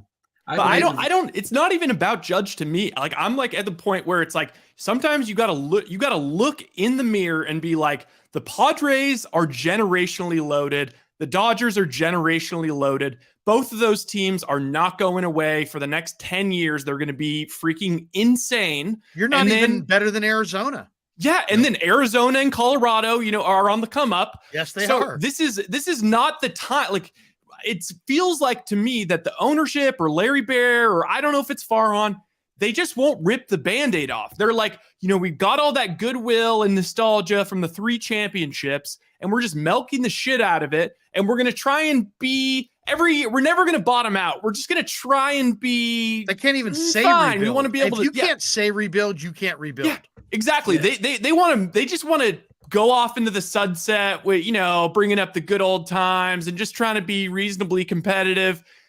Just bottom the F out. Like, trade everyone. Be the worst team in the league. All of these teams at this point, they've divested themselves of their assets. Like, if the Giants said, if we had the Giants ownership right here, right now, they're all sitting right here, and we said, guess what? The free agent thing hasn't worked, right, guys? You're right. It hasn't worked. Where do we go from here? There is nowhere to go from here because you don't have a first baseman to trade. You don't have a second baseman. You don't have anything that anybody wants. Not on Logan the Webb. Raise that though. Logan Webb. Like what did Theo Epstein? Didn't Theo Epstein and also just like the Astros guys and the Nationals, like before they won the World Series, weren't they just trying to lose every year? And they just had crappy rosters, and then all of a sudden now they get to have their generation of just all. The Padres did it. The Astros tore it down. The Padres did it. Knowing the Giants' luck, they have this new lotto. They would finish with the worst record 3 years in a row, and would come up with like the 7th pick each year instead of the first pick. But like, it just all you have to do is get your Tatis. Get your, you just need 1, 2, 3 like promising young guys with some other good supporting cast young guys coming up. And then that's when you can go out and get a Machado and overpay. And they do have 2 guys coming. They do have 2 guys that Will Clark's very high on. He's high on coming to what though? Because the mindset needs to be. I think Casey Schmidt's going to be good too. But also what we're Brown, gonna? But guess what? Guess what, Dan? They're not going to play him because the whole organizational philosophy is this team is a playoff. This team is a playoff team. We're going to try and win. They will quickly find out they're not a playoff team. I know, but they knew that They knew that same thing last year. No, they didn't. They thought they were coming off a 107-win team, and they thought they were going to be a 90-win team last year. Dan, these math guys, they're like they think of they're going to combine those 2 years. Like they're not just like, oh well, last year was a dud, so this is going to be a dud. Or the year before that was going to be amazing. They can get back to. They're going to think that they're going to be in it, and they probably will be in it about 500 for most of the year, and they're going to be within. Their pitching will keep them in ball games, and then so that they won't trade guys like Rodon at the deadline. Like it should be decent this year. I mean, Cobb and Webb, but they're losing Rodon, so they're going to get worse. Yeah, I mean they're losing their ace. They don't have a closer. So are we not going to play the guy? They don't hit. Other than that, they're great. Why not bring these guys up to the big league level? I agree, Ryan. I would like to see. It's an advantage to be like the Orlando Magic, and you can have Bull play minutes. But here's the only thing. The one difference, Schmidt. Right, is that in the NBA, you can bottom out and then get in the lottery, and you get kind of a player that probably, I mean, we're talking about Wiseman a lot, but a lot of these guys are closer to being ready to contribute in the NBA draft. In baseball, there isn't that middle ground thing where, oh man, we can't win the championship, but we're not good enough to get the lottery pick. That's not baseball. Baseball, you can get great players in the 2nd round, 3rd round, 4th round, 15th round, 50th round, if you have the right guy picking them. Mm-hmm. So that's what I'm saying. I would take some of that money that they were going to give to Judge and then go figure out who the very, very best scouts are and double their pay to get them to come here. And get 3 or 4 of the very best scouts and then listen to them and then try to build up your system that way. Why aren't the Giants? There's no shortcuts. I mean, it's kind of like it's kind of like college football or something. I mean, there's no shortcuts. It's going to take you a while Larry, to build it up. It's not going to be. There's no quick fix here. I mean, they have the oldest team in the entire league. Yeah. How is that a rebuild? Like, bring up guys like Casey Schmidt. Last year, it was great. They brought up that 3rd baseman who hit all the home runs. You know what? VR. He wasn't that, he was okay. Now you know. You know.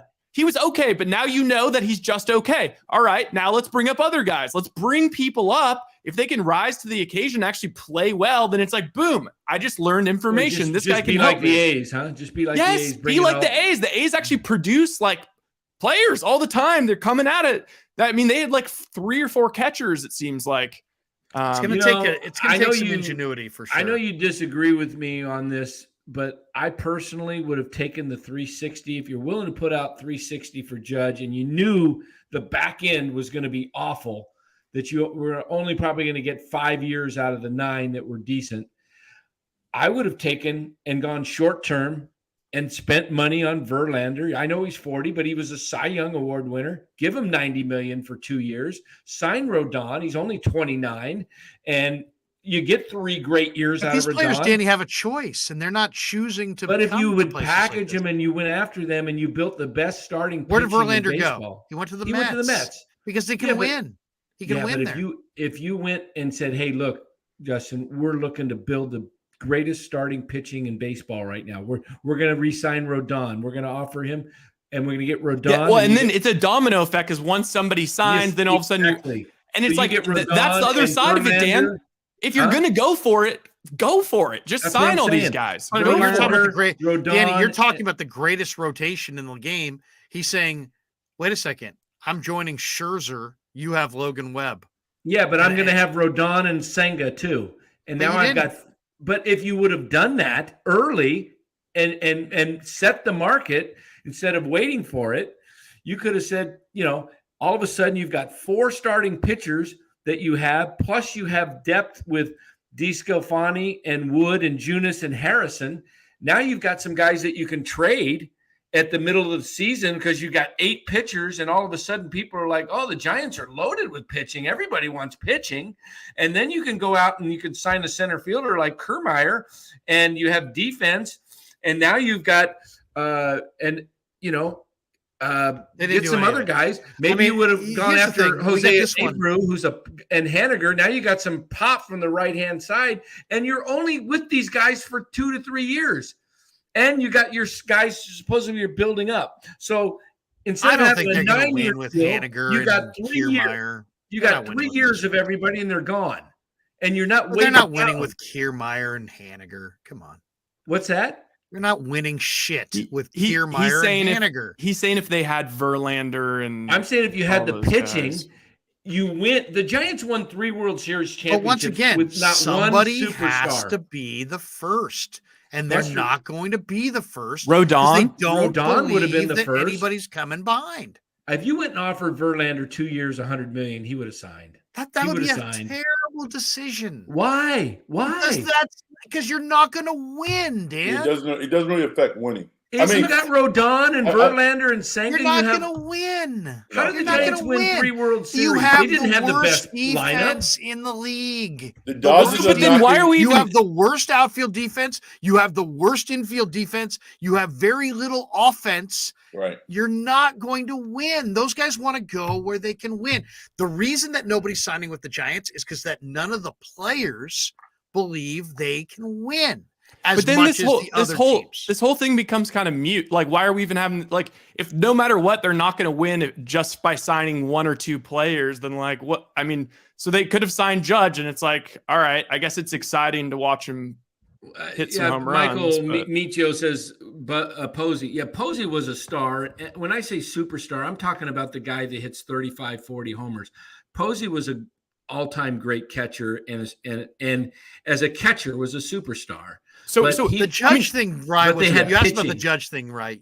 It was about attendance. oh, And just it was marketing. about the fact that they were down 200,000 despite winning 107. So they looked at that and said, "Oh my God, we got Steph Curry down the street. We got to get a draw." Yep. And then who could we get? Well, Aaron Judge is the best free agent and he's local. Let's make a big play for him. But I don't blame the Giants for going after Judge. I don't blame the Giants at all for not landing him. He was I the don't either. toast of New York. Yeah. Frank knows this better than anybody. When you're the toast of Manhattan, you don't leave. Now, Barry Bonds came here, but he left Pittsburgh. There's a huge difference. As far as I agree, Rye, Judge wasn't going to make him a winner, but Judge was going to put butts in the seats and distract people from the fact that they weren't winning. Now what do you do? What's your pivot point? And I definitely agree with Danny that I like the idea of going with pitching, but you can't go for that high end pitching and somebody in here, that's a major risk. Somebody in here said, I think who was it that said somebody said that the draft pick that they got for Rodon is more valuable than trading him. And No. I would totally counter that, because the draft pick that you get is going to be a college or high school kid selected next June who will go to, at best, high A, and has high A season, double A season, triple A season. He's probably 3 or 4 years away from the big leagues. If you traded Rodon to the Yankees for a double A prospect, that guy just finished double A. Supposedly he's going to triple A. He's a guy that should be on the verge of impacting you at the major league level right away, like this year. So the fact that they didn't trade Rodon, yeah, they get the draft pick, but they basically deferred the compensation until the future, when in reality they need replacements in the present. So I believe they could have got Anthony Velope last year from the Yankees, because the Yankees needed pitching desperately in the playoffs. And Anthony Velope, and if they couldn't get Volpe, they could have gotten the other guy. They had 2 shortstops. Yeah, and they could have gotten were top guys, and you should have been dealing with the Yankees. But the reason, again, Farhan was measured and misread the market. He thought the Giants were still a playoff team, even though they had already lost like 8 straight coming out of the All-Star break, and he wouldn't pull the trigger. Because he didn't want to send he didn't want to be the bad guy. Yeah, and sometimes you got to be the bad guy. Frisco Willie says, here's $4.99. The Charles Johnson ownership group is just as complicit in the Giants' demise as anyone else. All right. I mean, this is another one of these issues that it's, we go down these roads. It's like Marty has a big issue with Charles Johnson. There's all kinds of Giants fans that have an issue with Charles Johnson. Let's just say this. Rich Democrats donate to Democrats. Rich Republicans donate to Republicans. Do we all understand that now? There's no evil. There's no this. There's no that. If you're a Democrat and you got cash, you're going to donate to Democrats. If you're a Republican and you got big cash, you're going to donate to Republicans. People who have said that, oh man, like you're totally apologizing for Charles Johnson. You obviously don't know who you're talking to, because when Charles Johnson donated to some groups that people thought were racist groups, I'm the guy who called up his attorney, Joe Kotchett, and grilled him for a half hour on KMBR about where he was donating his money and why he was donating his money and how Giants fans would react to where he was donating his money. So please do no more adding me with this. I'm rooting for Charles Johnson. I'm not. I personally held his feet to the fire publicly more than any other media person in this market in any form, radio, TV, written word. Not one person got in Charles Johnson's face. Not one person pushed back on that at all, except for this guy. So please, no more comments about I'm this and that and Charles Johnson. When he donated to a bunch of racist groups, I called him out on it on KMBR for a half hour with his attorney, and we went through it. Nobody has ever done anything more than what I did to uncover that and to expose that and to shame him for that and to push back on that publicly. Nobody. Okay. Nobody anywhere at any time that I know of. If there's an article written somewhere that somebody wants to send me, that's awesome. I'd love to read it, but I didn't hear anybody else go down this road of shaming Charles Johnson for who he donated to, except for me and Gary for 40 minutes on our show years ago. So all I'll say is that's just it. That's just it right there. It's like, let's, people, I've had, people losing their mind. He's donating to these groups. He's a Republican. He's going to give to Herschel Walker. Herschel Walker's a Republican. I get it. You should get it. That's what's going on. Democrats give to Democrats. Republicans give to Republicans. If he donates to known racist groups, yeah, guys like me are going to call his attorney, get him on the radio, expose that, and shame him for it. Beyond that, I don't know what else we really can do. I've heard lots of people say that Giants fans I'm not going to spend money. I don't want to give Charles Johnson a nickel of my money because I don't want it donated to this group. That's totally your prerogative. My personal philosophy on that is life is too short to deny myself the joy of a simple baseball game with my son or daughter because some rich Republican donated to some Republican candidate. But do you? And if that's what makes you feel like you're doing the right thing, you have my blessing. I'm not going to get in your way. But for me, I just don't want to deny I'm not going to boycott the Giants because of who Charles Johnson donates to. And maybe that makes me whatever it makes me, but that's just the way I look at it. But as far as the Giants go from here, I don't know they're where in a they mess. go from here. They're in a mess, and they only can hope that Kyle Harrison is the next Mad Bum Lincecum type pitcher, and that the other guy they drafted, Bednar, is behind him. They can only hope that they're developing the next Mad Bum, Lincecum, Kane type rotation, and that they get these young guys coming, and that Schmidt hits, Von Brown hits, Luciano hits, Matos hits, and we'll see in a couple years if out of those guys I named, I don't know how many names there were. What was there, 6 or 7? If 2 or 3 of them hit and are really good, that's the start of building something. One of the things that Brian Sabian did, make it? Wow. Sabian did something in 97 that I thought was interesting. He brought in a bunch of veterans who were just kind of in their prime somewhere between 28 and like 33. And he brought in, the late Darrell Hamilton, and he brought in Mark Lewis and Russ Davis. And there was like JT Snow and Jeff Kent, and he brought in a bunch of guys in their prime. Mm-hmm. And the Giants went to the playoffs in 1997. Yeah. And I would say if I ran the Giants right now, that's what I would do. I would stop trying to chase the megastar because you promised Judge and you got egg on your face. Chalk it up as an L and move on. What I would do is start looking for cheap power and young veterans who have demonstrated power at some point, but are on the downside as far as their value. Give you an example. Will Myers crushes the park, dominates at Oracle Park, and he's, for whatever reason, out there, and he's probably not going to get a big deal. Sign him, put him at first base. There's your right-handed power. Roofned Odor. Odor, I think, has hit as many as like 29 home runs, right?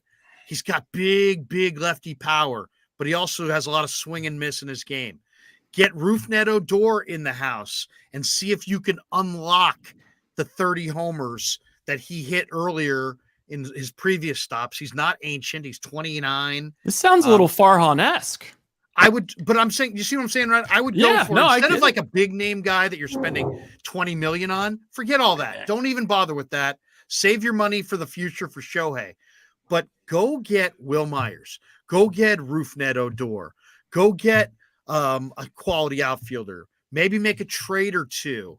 I would take on Bumgarner's deal to get Arizona to give me Pavin Smith or somebody like that. I'd put Pavin Smith at first base. And maybe I would get the Tigers to give me some pitcher. So I'll take Javi Baez, whatever it is. But use your financial with, your deep pockets to get really good trades. I mean, nobody talks about this. What is the biggest trade that the Dodgers made to build their team? It was when they traded Jeter Downs and Alex Verdugo to the Red Sox for Mookie Betts. Mm-hmm. And they got Mookie Betts. Why did the Red Sox not want Mookie Betts? They just didn't want to pay Mookie Betts. Right. So the Dodgers said, you know what? We'll take Mookie Betts. We'll even give you some young capital as far as players. And now they have one of the best players in baseball. And the Red Sox have a couple guys who are okay. Giants got to do the exact same thing. Trade a couple young prospects and take on a player who's got a big contract, but it's a damn good player who the team's just looking to get out from underneath the deal. And there probably are a few players like that. It's going to make a deal like that. And I think, then maybe you promote Casey Schmidt. And as Danny said, here comes Vaughn Brown. And maybe then a year from now, you're going to talk to Shohei and you finish 5 games over 500 and you got a nice little core of some young players and some surprising young veterans. And now he says, you know what? Yeah, I'll take your money. But they're going to have to show some progress before they're going to be able to go into the free agent market and get guys who have other choices to choose them. How about this? How about this, Larry? Yeah. What's left out there? Why not kind of take what you're saying, go out and sign Adam Frazier at second base. Like it. Love it. Love it, Danny. Love it. Outfield, Adam Duvall, Joey Gallo. Both have some pop. What the heck? Joey Gallo. I feel like the Mitch Haniger thing fits nicely in there too. Yeah, and Joey Gallo from the left side. Okay. Mitch Haniger's exactly. He does fit. He's a gamer. Yeah. He's local. Okay, how about starting pitching? They've got Bassett that's out there. I'd go get Bassett and Minaya. Okay, relievers. Who's out there left? Taylor Rogers. Go batch him up with his brother. He's not bad from the left side. You might be able to sign a Roldis Chapman. But at the end of the day, what are we building here? An 85 win team? What you're trying to do is get to 86, 87 wins, be in the race. Hopefully what you're trying to do the only thing they can do is be in the race at the trade deadline, and maybe you make a deal with one of your minor leaguers that helps you get over the top. That gets the key is this. And this is not just a baseball point. This is a basketball point. This is a football point. You lose in pro sports, in basketball, football, and baseball, when too big a percentage of your roster is after their prime or before their prime. You can't have like the Warriors right now are kind of struggling. Why?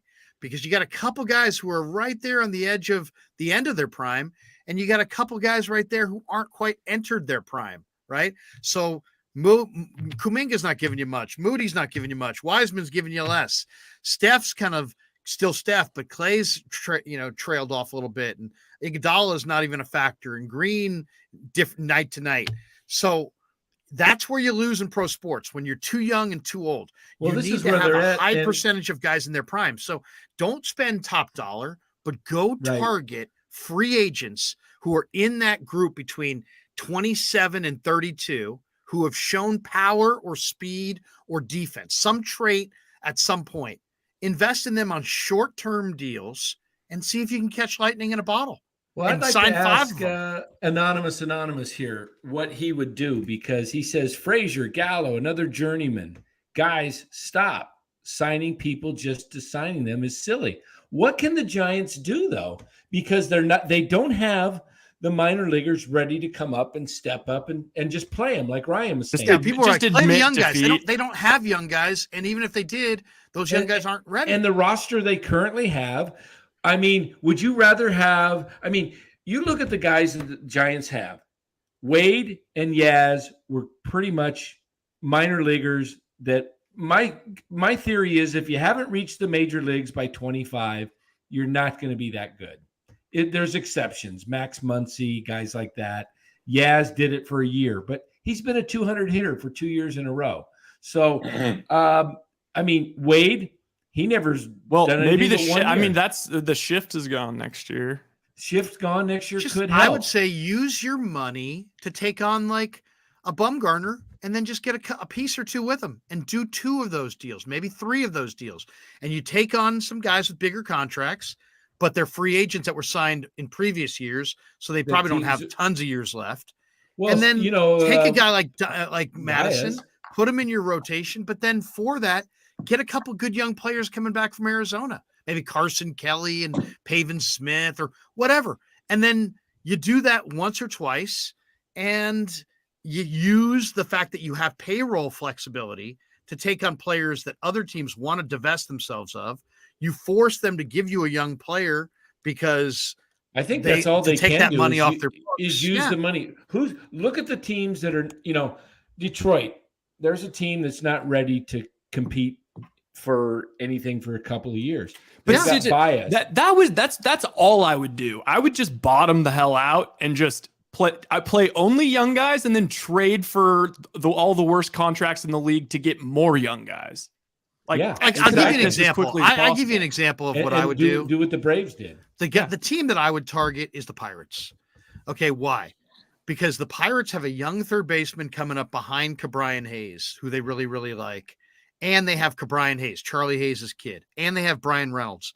Offer them Matos and Luciano and Bishop and some other arm and get throw 4 or 5 prospects and get a couple of young established veterans who could be the foundation of your future and put them at the major league level and then do the best you can. You're talking about guys that are already proven themselves in the major league? I'm saying like a team like the Pirates that's like in a perennial rebuild.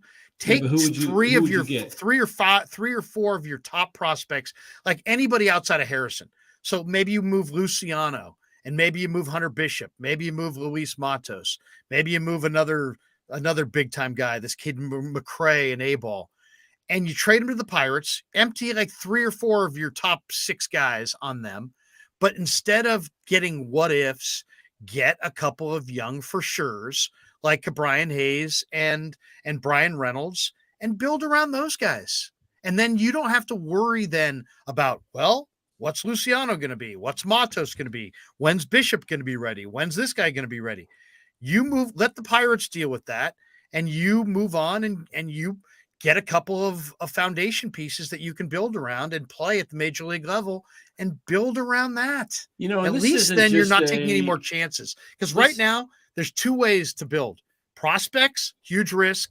Free agents, huge risk. The Giants have to get out of the huge risk game and into lower investments for guys in their prime and deals with young veterans that aren't risky, that are already established, so you know that they're big leaguers. And then be willing to pay. If Marco Luciano in 3 years is awesome, so be it. So what? But like you'll take Brian Hayes and Brian Reynolds and get down the road. The scary thing though is like, the Giants, I mean, they may not be like a team that's making the playoffs every year or whatever, maybe for like 6 or 7 years. So it's like at that point, Brian Reynolds is going to be 34, 35. And then it's like, well, he's young. He's young. He's like 27, I think. So 3 years from now, he's gonna be 30, isn't he? Isn't Reynolds? But I'm saying like 6-7 years from now. Like that's what I feel like the timeline the Giants are on. Like it's like when like Luciano and Matos and those guys are like 28. That's when they're gonna be. But one thing is, here's the only thing about this. To be really good. One thing about this is that we're assuming, this is where I think people have missed the boat on Farhan. They're assuming that every guy on their top 10 list is going to fulfill the potential. I would encourage you to go back and look at the Giants' top 10 prospect list. Pick your year, hey, Larry, 5 years ago, and you're going to find that for every guy they hit, there's 2 guys that they missed on. So instead of risking all that and taking chances, go move a couple of those guys for more sure things. Yeah. Unless you think they're going to be epic monster stars. Here's the thing, Larry. In 90, I was doing this the other day because I was just curious. It's not just a Farhan thing. This has been a Giants thing for years. I went back and looked from 97 to 02. And I think they went 5 years without one guy reaching the majors. One. And I mean, listen to this 97 draft. Jason Greeley, Dan McKinley, Scott Langbrink, Jeff Andra, Kevin McGeary, Giuseppe, whatever. Kevin Joseph, I think, made an appearance. We go down, and they had 45 picks back then. Not one guy of significance. I think Greeley didn't he go to Florida with the Marlins or something? Pittsburgh Pirates. Or Pittsburgh. Okay, yeah. So then you just keep going, and you look at 97, and then you look at 98, and it's like just constantly nobody that actually the 98 class. Tony Torquato, how about this? The Giants just made a huge play for Aaron Judge. Aaron Judge is a local kid who went to Fresno State. He was the 32nd pick in the draft the year he came out in 2013. The Giants had in that draft, he went 32nd. The Giants had in that draft, they had the 25th pick, and they took Christian Arroyo, and at 32nd pick was Aaron Judge. I mean, so you know what I'm saying? No. Yeah. I mean, give you an idea. The Giants also then had another pick, and they wound up taking they took Christian Arroyo, then they took Ryder Jones, and they picked Ryder Jones 64th overall, and the pick that went 124 in the same draft, Cody Bellinger. And then the Giants took a guy named Dan Slania in the 5th round, a right-handed pitcher, and a few picks later, Adam Frazier. So I mean, it's just I get that. I want as many shots at the lottery as I can. I want to just amass an insane amount of picks, and then I want to like play the young guys, and like if they can't figure it out, turn them and burn them. Like, and let's just find a nucleus, a young. I don't know if I trust the current regime to make the picks and get rid of them. That's the problem, you know. So it's just they're in a tough situation. But like Sabian was in this situation too, because the Giants farm system didn't spit out a lot of guys in his era. I mean, people think of Pablo and Posey and Bumgarner and Kane and Lincecum, and they think, wow, the Giants farm system was awesome. But the Giants had a lot of lean years there. But Sabian, before that 97 year, said, hey, I'm just going to invest in a bunch of trades for middle of the road veterans, and I'm going to wind up with a major league caliber roster of depth, and I'm going to take my chances. And I kind of think that might be their best pivot point here, is just see if you can find some young veterans and make a couple shrewd deals. And, you know, in some ways, this should be right down Farhan's alley, right? He loves operating on the margins. Great. You tried for the big time free agents. You didn't get them, whether it's your fault, the owner's fault, the manager's fault, whoever, it doesn't matter at this point. Why cry over spilt milk? But pivot and go do something else and see if you can be competitive. So we'll see. Yeah, in the 2014 draft, Isan Diaz came out of that draft in the first round with Arizona. He's in the Giants 40-man roster. He may be competing for the second base job. He's a guy that bats from the left side, has some pop. And, you know, maybe some of these guys start to pan out. I mean, he was a former number 1 draft that had success last year in Sacramento. So let's see what happens. I mean, at this point, like you said, there's nothing you can do as far as, you know. They can't force these free agents to take their money. Right. I mean, exactly. So, I mean, they're offering it. They have it. Look, they have the money and they're offering the money, but nobody's taking their money. My thing is because they're not going to win here. Yeah. They know the fans are going to be mad. Enough.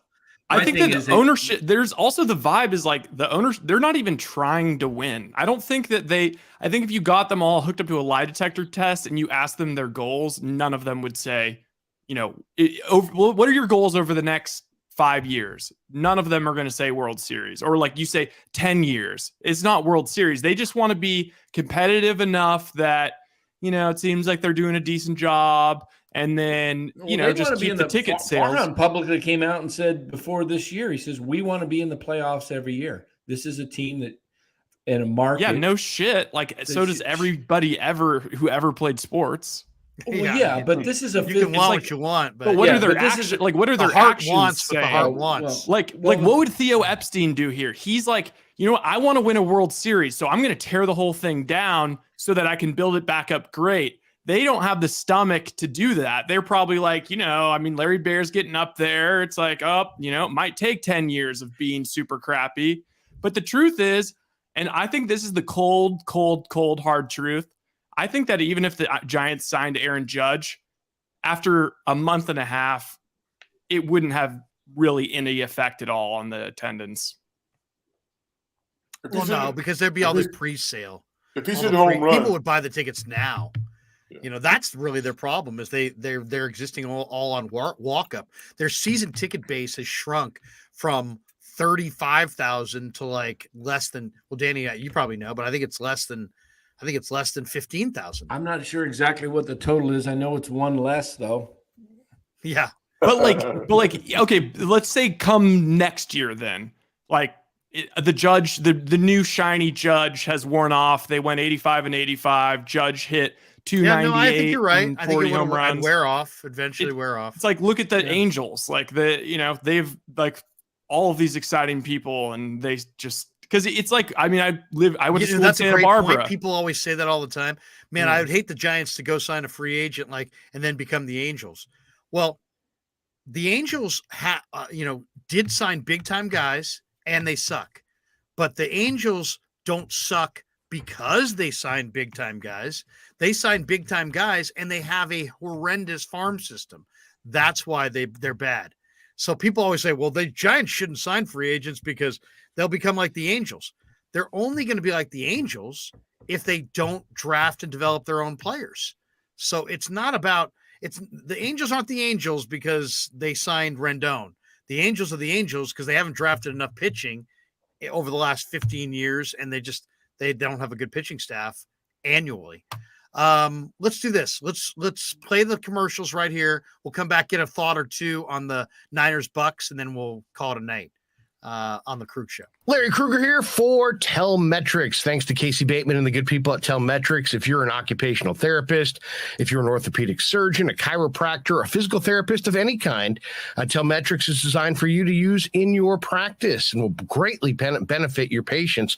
Telmetrics uses computer vision and artificial intelligence and provides a platform for outpatient rehab therapy services, both in the clinical and the telehealth environments. So using Telmetrics can improve your patient's experience and much more. So for all your sports injury needs, or if you're a physical rehabilitation specialist of any kind, call and make sure you use telmetrics.co, TELMETRIX.co. And thanks to Casey Bateman and all the good people at Telmetrics for being a proud sponsor of the Krueg. I'd like to thank our sponsor, Dan Coach Emilio. Dan is a buddy, and he is a phenomenal retirement planning specialist. And you can contact him today at securemoney.com or at his number 925-628-9966. There's a lot of uncertainty in our world right now, and you want to make sure that your money is secure. That is the key. Danny's got 25 years of experience, born and raised right here in the Bay Area, and he can help you get an immediate 10% premium bonus on your principal retirement account. So give him a call, 925-628-9966. He'll make an appointment with you, and you can sit down. It's not a one-size-fits-all kind of a deal. He'll consult with you and come up with a strategy to get you going to where you want to be. Once again, 925-628-9966, securemoney.com on the web. And thanks to Tony Cassera and the good people at Cassera's Italian Menswear. They are housing the Krueg Show t-shirts, and they're a proud sponsor of the show as well. The Krueg Show t-shirt, the Krueg Show podcast t-shirt is available there at their store in Dublin. Their address is 7372 San Ramon Road in Dublin, California. And go see Tony Cassera and get yourself a Krueg Show t-shirt and support the show. And special thanks to our sponsor, New York Style Italian Sausage. That's right, NewYorkStyleSausage.com is their website. Phenomenal product, whether it's the breakfast sausage, the Italian mild, the Italian spicy, the chorizo. You cannot go wrong with New York Style Italian Sausage. Once again, NewYorkStyleSausage.com. Often imitated, never equaled.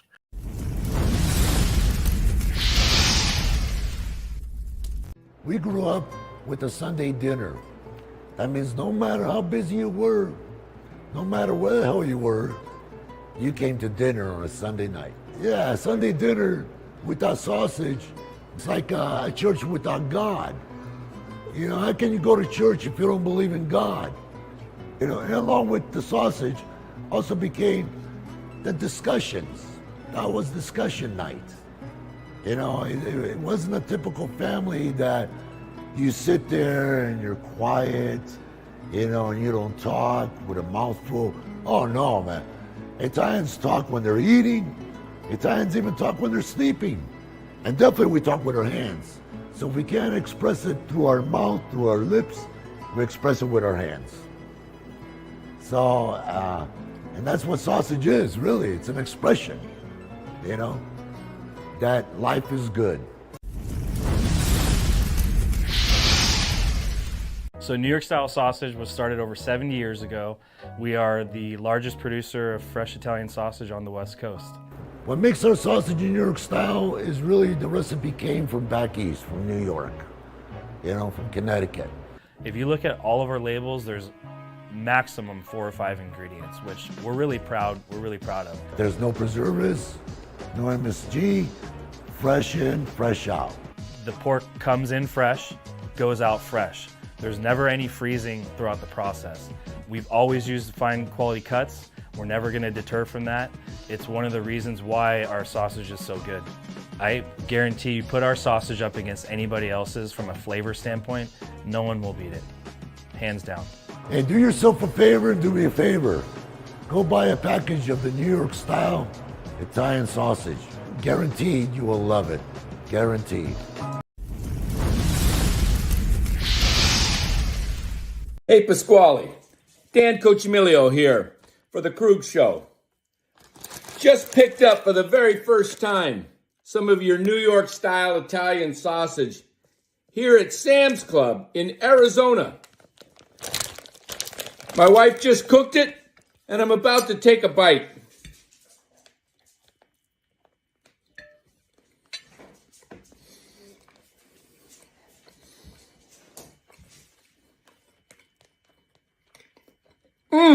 Man, this is good.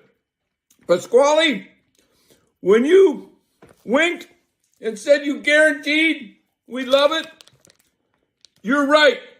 This stuff is absolutely amazing. Best sausage I've ever tasted.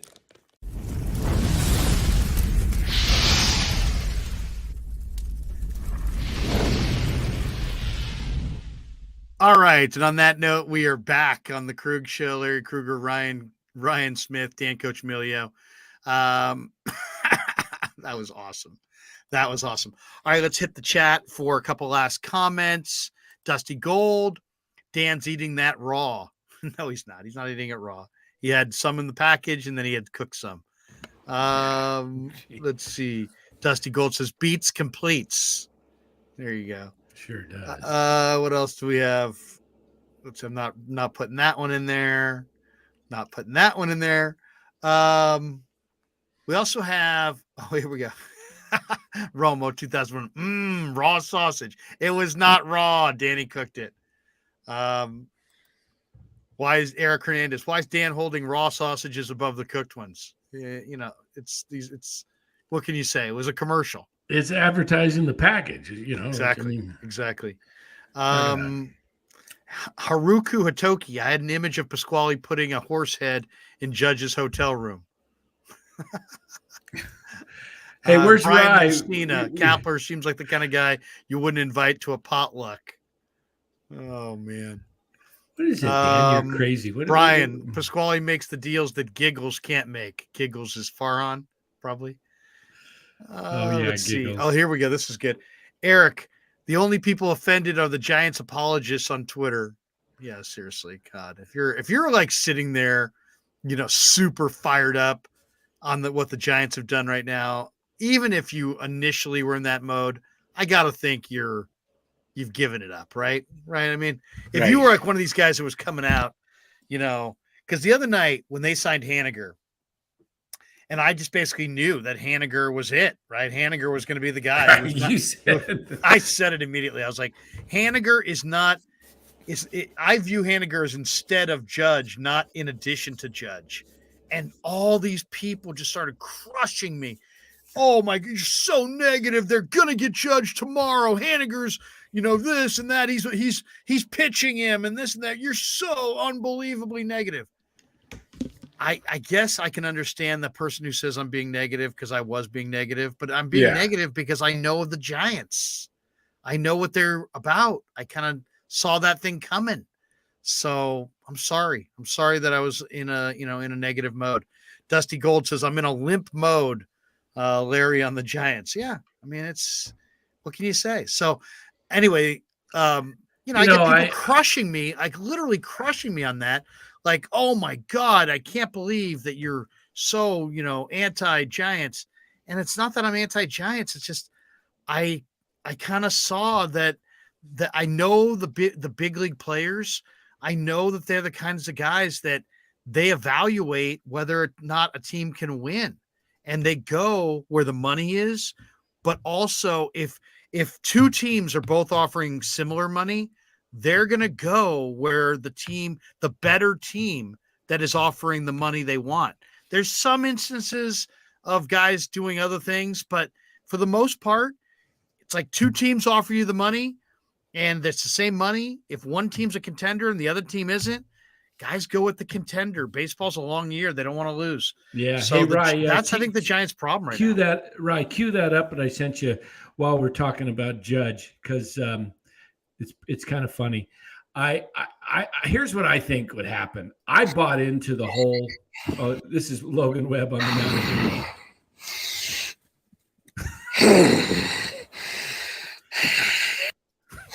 Well, that didn't happen. We're watching a video game. Yeah. Wait, Dan, you should get MLB The Show. I feel like you'd like it. Yeah. No, I feel that's like all we need was to get Danny playing video games. I got totally suckered into the whole thing with the Linden and the family, and I didn't see but what Judge did was masterful in that he put out that he was upset with the Yankees, the timing of everything, him coming to St. Regis in San Francisco with the wink at the hotel and all that. Well, not only that, from what I heard, the Giants wanted to have him go through the back door, and he said, no, I'm going through the front door. And so that's kind of why the cameras caught him. Yeah, it was all set up by Judge. And then Michael Kay, early on. Dan, do you have Stockholm syndrome from Judge holding us hostage? No. Now you're sympathizing with the man? No, I'm just thinking like how I bought it. It was genius. It was absolutely unbelievable because Michael Kay, I believe, was in on it because he said in the media, there's a point that the Yankees, they're an analytically driven team. And I think if it gets over 300 to a certain point, they're going to bow out. They're just going to say no. And so the Giants bought all that. And, we all bought into it that, hey, make the offer high enough.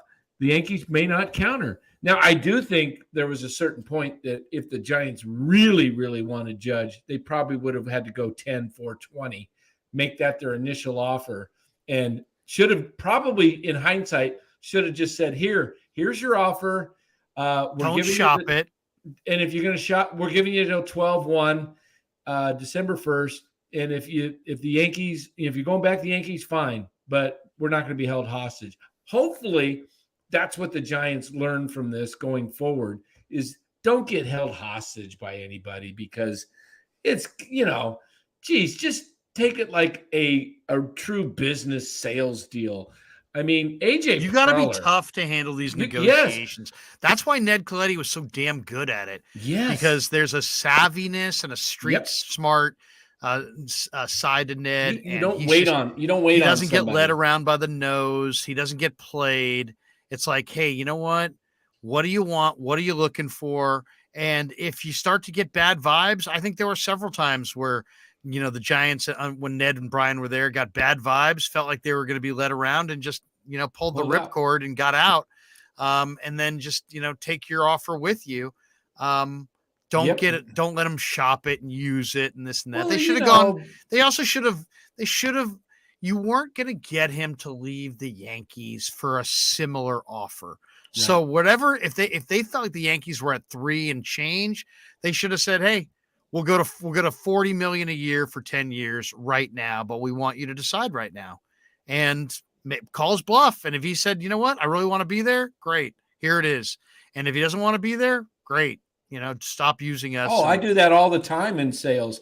I can tell when somebody's called the takeaway. I do it all the time, and I can tell if somebody's serious or not. And if they're not serious, I just walk away. I've gotten up from people. I just said, okay, fine. I'm not going to sit here and argue for you. I don't need your business that bad, but don't sit here and play me. Now early on, I got played. Yeah, that's how I learned. When I first started selling, I thought everybody was going to sign up because I thought was convincing them, and I thought my argument was good, or my not my argument so much, but what I was selling, and people would, oh, we'll get back to you. Oh, okay. And I'm thinking, oh, they're going to get back to me. They're going to get, hey, it's like when you leave the car lot, goodbye. You're not getting them. They're not coming back and buying your car. They're going somewhere else and buying somebody else's car. Okay. It's just, that's the way it works. Nobody comes back. And Giants need to learn. I don't think Farhan understands the art of sales at all. I really don't. I think or he doesn't want these players and is going through this whole song and dance to appease the ownership group. And then after you strike out on these free agents, you go build the team you want to build. I think maybe that's what he's really doing. Maybe that's why he's so hesitant to do anything. And, and he's got the Giants ownership by this, he's pulling them around. They're not savvy enough to say, hey, we're going to kick you out. You haven't got the job done. This is year 5. Okay. Now, are the Giants after this year, if they put a team out that is 500 or worse, are the Giants going to move on, or are they going to keep going with the same regime? What do you guys think? I think, it's interesting. You can't fire the owners, but maybe the other owners would. Buster's in there now.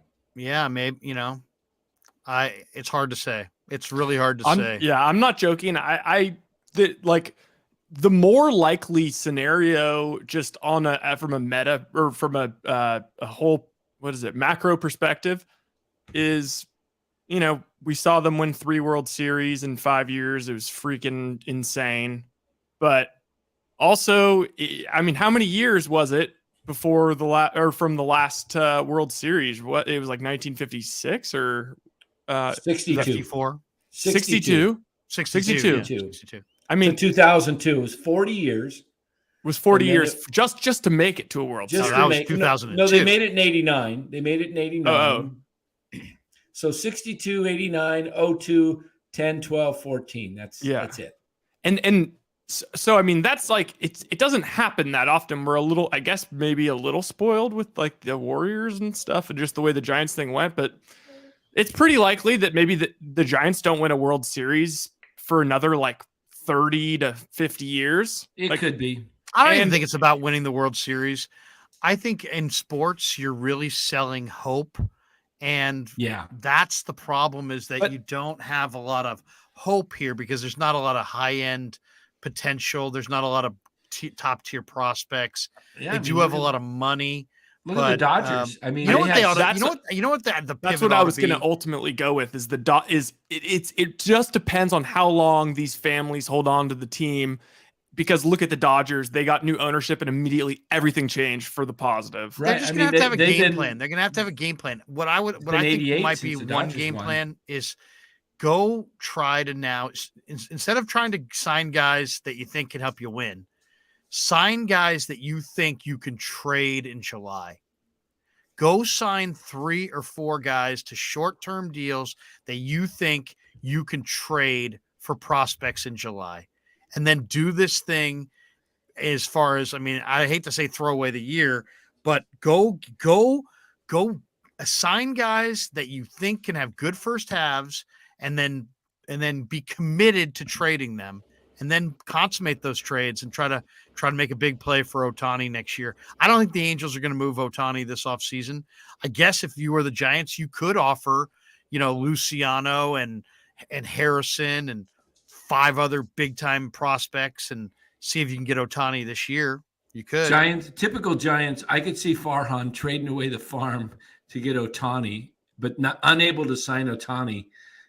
He walks in free agency. Yeah, I mean that's a killer. That would not be good. That's too much. I feel like to bring in Ohtani. I mean, but here the anonymous brings up the point, and he's right.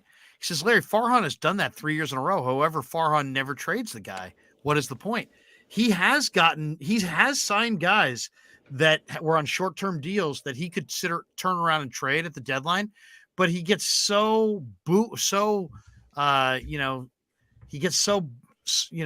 mesmerized by the present and not wanting to disappoint the clubhouse that it just prevents him from consummating mid-season trades. So it's like you can have a game plan to sign guys that you can trade mid-season, but you have to carry it out and actually trade them and then turn those young players into your core. I mean, my biggest complaint with Farhan is just that how many years has he been here? What year did he come? 19 or 18? 19. He got here in 19. Okay, it's 2022. We're going into the 2023 season. Right. Where's the foundation piece? There's none. They're just not there. There is no foundation. I mean, his big thing. That's my biggest complaint is that it's not that they're not great. It's that they don't have the beginnings of the foundation. They don't have the pillars. They don't have the structure. Right now they have so many guys on the back end of their roster. He's been playing these 25-man and 40-man roster games to such a degree that he's ignored building the basic tenets of a baseball team. And so they don't really have any building blocks. His guy that he's probably most excited about this offseason so far is this kid, Blake Sable, who was in the Pirates organization. He's a AAA guy. He hit pretty well, left-handed guy that catches and plays a corner outfield. Bad defensive catcher. Yep. He was the 4th pick in the Rule 5 draft by Cincinnati. Farhan traded for him a player to be named later. Now, you watch that player to be named later. I wouldn't be surprised if it's Elliot Ramos to the Reds. And because it's going to be just a guess. I don't know if that'll be the case, but they've got – if Ramos goes – Ramos will probably become a 30-30 guy in Cincinnati because that little ballpark you can hit home runs out of. I don't know. I mean, that's going to be – I want to know who that player is going to be. I want to know who that player is going to be. But I was just looking at this 40-man roster. This is – there. I believe there are AAA rosters better than this. Listen to this real quick. Ooh. Scott Alexander, Joey Bart, Tristan Beck, John Brebbia, Alex Cobb, Crawford, Cruz, J.D. Davis, DeScofani, Diaz, Camino Duvall, Estrada, Flores, Gonzalez, Haniger, Sean Jelly, Junis, LaStella, Long, Luciano, Marte, Matos, Peterson, Ramos, Rodriguez, Tyler Rogers, Blake Sable, Gregor Santos, Slater, Zappucki, Villar, Wade, Cole Waits, Logan Webb, Keaton Wynn, Brett Wisely, Alex Wood, Austin Wins, Miguel Ujiri, and Yaz. Is there a player on there that would make you not go buy a beer in the middle of the inning? No. I mean, my goodness, that roster is actually worse than it's this decrepit. last year. It's awful. Awful. It's so unappetizing. It's unbelievable. I can't even believe that. And you know what? We got to get up I'll bet you early, five of them will be gone in a month or two. They won't even be on. What are we going to see tomorrow, guys? Purdy and the Niners, Brady and the Bucks. Is it going to rain? Is it going to be a big Jordan Mason game? Is Nick Bosa going to play? According to Twitter, he playing. is. I hope he's 100% because in the rain, I don't want to see him slip and aggravate that, and they got a short week with the more important game Thursday night. I don't want to see the Bucks suck. Like, come on. The Niners should be able to take care of the Bucks. I see this game as Niners 24, Bucks 16. I think this is the game where Tom Brady gets hurt. I think the 49ers have a lot of career ender. Is this career over? Maybe a season ender. It might be a career ender. I really think that the Niner DNs, there's a lot of them, and they're all playing well. Tristan Wirfs did not practice. He's not going to go. You saw what the Bucks did last week. It was a miracle they beat the Saints.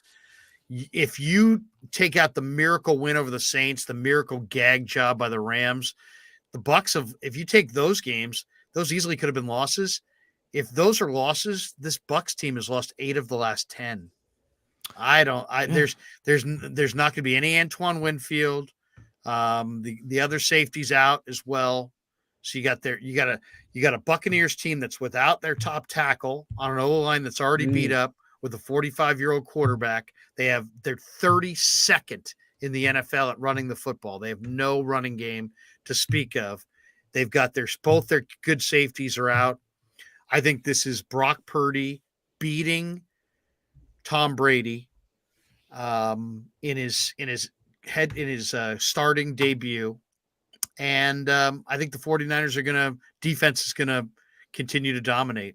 I think they're going to put a lot of pressure on Brady. I think they're going to hit Brady a lot. I think it's going to be a game where Brady gets knocked out. So that's my thought on it. I do think it's a big Jordan Mason day. I think there's a chance with Debo a little nicked and McCaffrey a little nicked and no Elijah Mitchell. And I think that this is a game possibly that could go under. I think I'm expecting a very low scoring game because I think the Niners are going to, on a sloppy field, are going to commit to a Jordan Mason heavy run game. And I think they're going to get, Tampa's going to get some stops and it's going to be low scoring. And I think Tampa's defense will slow down the Niners, but the Niners will run Mason and pound away. And Tevin Coleman, isn't he up this week? Tevin Coleman's up as well, but I expect Jordan Mason to have a big day. 1-2 punch there. And I think the Niners win a low scoring game. I'm going to say 20-10. 20-10 49ers. Could be something like that. I went 24-16. I like the Niners giving what's the spread, Rye? 3.5. I like the Niners minus the 3.5 to the under. And if I had to, I would tease it to Niners plus like 4.5 and then tease the number even a little higher and go under. So that's probably what I'll do tomorrow. I'm a Niners plus 7.5 on the tees, which makes it plus 4, something like that. Niners plus 4. So if you lose by a field goal, you still win. And the under. But I do think 49ers win. But I like the only way they lose would be like on some, close field goal, late, low scoring game. But the only way it's close is if Purdy turns it over. He'll have a turnover. They're not good on third down. They're getting a bunch of penalties, and Tom Brady stays attached and then just clutches it at the end. Yeah. My son is driving up from Cal Poly. He's done for Christmas break, and he's going to the game with his buddies. Oh, so no way. He's driving up in the morning and going to the game. So cool. I'm excited for that. That'll be kind of cool. So you guys will be there, right? We'll be there. We'll be there. I think Purdy start? I think Purdy is the real deal. And tomorrow night, the nation will be talking about Brock Purdy beating Tom Brady. The Purdisance. Oh, I saw something on Twitter that said something about a drink party for every time there's Purdy mentioned. Larry says, I think Brock Purdy's good. No, that Purdy's mentioned by the national broadcasters as an adjective. Every time it's mentioned that they were without their top 2 quarterbacks, and every time one thing I did read, they mentioned Mr. Irrelevant. And one thing I did read this week that I thought was really interesting is that because I went back and looked at Purdy's college film after the draft, and guys, I got to be honest, what I saw when I watched him at Iowa State in my mind's eye is exactly what it was. When I went back and looked at it, it wasn't that impressive. It really wasn't. So what was the difference? And what happened is that if you watched him at Iowa State, he threw the ball really relatively soft. In the lead up to the draft, he went to Arizona, worked with a special guy on his mechanics, a quarterback coach. I forget the guy's name. I have it here. But he worked with this quarterback coach on his mechanics, on his base, on his release, on his elbow, on it. He knew that he needed to improve. They improved his miles, his velocity on his throw by 5 miles an hour on the throw. So the guy that we're seeing, that we saw in minicamp and training camp, and we've seen thus far, is actually throwing it with more zip than the guy that I saw at Iowa State. So, people say, well, how did all these teams miss? They missed because this is a player who wasn't maximizing himself at Iowa State, found out a way to maximize himself more in the draft process. And now you're seeing a little bit more of a pro ready and a pro athlete. And I think a year from now, he's going to be even that much stronger, quicker, better. But I think he's the real deal. I'll say this, Ryan knows it's the truth. We will not lie to you on this show. And the one thing, we go into the locker room, we talk to the players.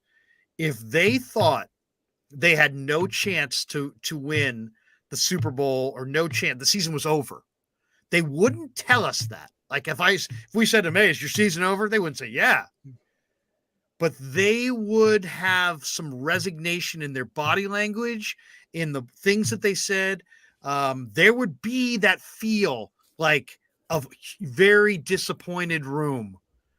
Rye can speak to it. I can speak to it. There was none of that in Santa Clara. They are on their third string quarterback. Nobody's ever gone to the Super Bowl with their third string quarterback. And yet there was no resignation about the season. There was nothing but optimism and confidence in Brock. Here's that's one just for me you. sharing with you the honest truth. And Rye was there. He saw it himself. Oh, you could second that. I'll do you one better. Not only did we see it, but we also got to see the locker room after Jimmy Garoppolo, after Trey Lance got injured. So we know that they obviously, we already knew that they all trust Jimmy. They still think they can win with Jimmy just as good of a chance, if not better. And so it's we got to see that. And it's the same thing with Brock. Same it's thing. The same exact feeling. Here's something. And Carlo P. Safe to say, they're elated. Now, this is something that Larry loves to go down these type of things. I tend to kind of. You're more concerned. No, I'm not concerned. No, I'm. You don't believe. I'm going to throw something out at you.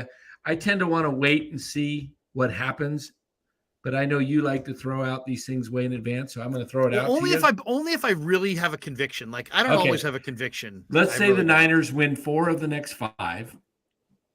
Purdy looks pretty good. I didn't say pretty good. Purdy looks good. Jimmy's not ready. They win the wild card round. He's not ready for the division round. Niners win. Go to the NFC Championship. Jimmy's ready. They're staying with Purdy. Yeah, I think you have to. I think that would happen too. Yeah. That would be great sports radio week. Could you imagine the sports radio week? Niners are in the playoffs, one step from the Super Bowl, and we're debating Purdy versus Jimmy and who should start? No, oh, my God. It'd be incredible. I had this thought too, because when I was really thinking about it, I do just because this year it's just shaken out this way where the NFC is, I don't know, it's just so open. And it just seems like the Niners can just pound on any of these teams. And I was thinking, Shanahan gets a lot of shit. He's botched it a lot, in big situations, but he also freaking gets you there. With guys like Jimmy G, if he gets Purdy to a Super Bowl or he wins a Super Bowl with Purdy, in some ways, Shanahan will be hailed as one of the great coaches of all time. One of the great coaches of all time. That's what people will say. They'll be that guy brought the only time in NFL history brought a third string quarterback and won the Super Bowl with him. Rookie. Third string rookie. That will be Kyle Shanahan's his flu game or whatever. That would avenge all of the demons of the KC game and the Atlanta, the Super Bowl, the 2 Super Bowl losses. Oh, I forgot to bring this up because this is just a hokey like sports fan thing, but I was like, whoa, because I was like, oh shit, wait, Brock also is number 13, and it happened week 13. Lucky number 13. Just what if this guy's just got all? And who else was up watching the game in the booth? Wait, what? Who else was watching? Oh, Andrew Luck? No, who was Dan Marino, Miami, number 13. Oh, facts. Look at that. Oh, you know when I was born? On Friday the 13th. Really? Yeah. In October. Oh, okay. Same You're birthday as Jerry October Rice. 13th? In fact. October 13th? October 13th. Wow. My mom. So my brother's born October 20th. My sisters are born the 25th and 26th of October. Ooh. My parents obviously like getting down 9 months before October. It's a solid birthday month. I was born in January. I'd recommend it. And Larry was I was the outlier. I was born in January. January 12th. So what was that? That was Capricorn. Yeah. What is the wait, well, quick predict? January 12th. They used to have Super Bowls around that. No, they were always into January. Danny, I think one of the first Super Bowls was around January 12th. I think the Super Bowl, it was either when I was 1 or on my birthday was Namath. Yeah. Wasn't that it seemed like wasn't that January 1968? That was January 69. It was 1 year. 69. I think it was on my birthday, like 1 year ahead of time. Namath over the Colts. Let me check. Did I ever tell you about how I spent like 2 hours with Joe Namath one time drinking? Wait. Your birthday's February 12th? January 12th. My son's is February 12th. Oh, February 12th. Super Bowl III, January 12th, 1969 at the Orange Bowl. That's it. Yeah. I remember they used to be January early, 12th was February. February 12th born. has Abraham Lincoln and Charles Darwin and Bill Russell. That's solid. That's a big. Well, you know who else? January 12th, I think. Howard Stern and Rush Limbaugh. Wow. Whoa. On what day? January 12th.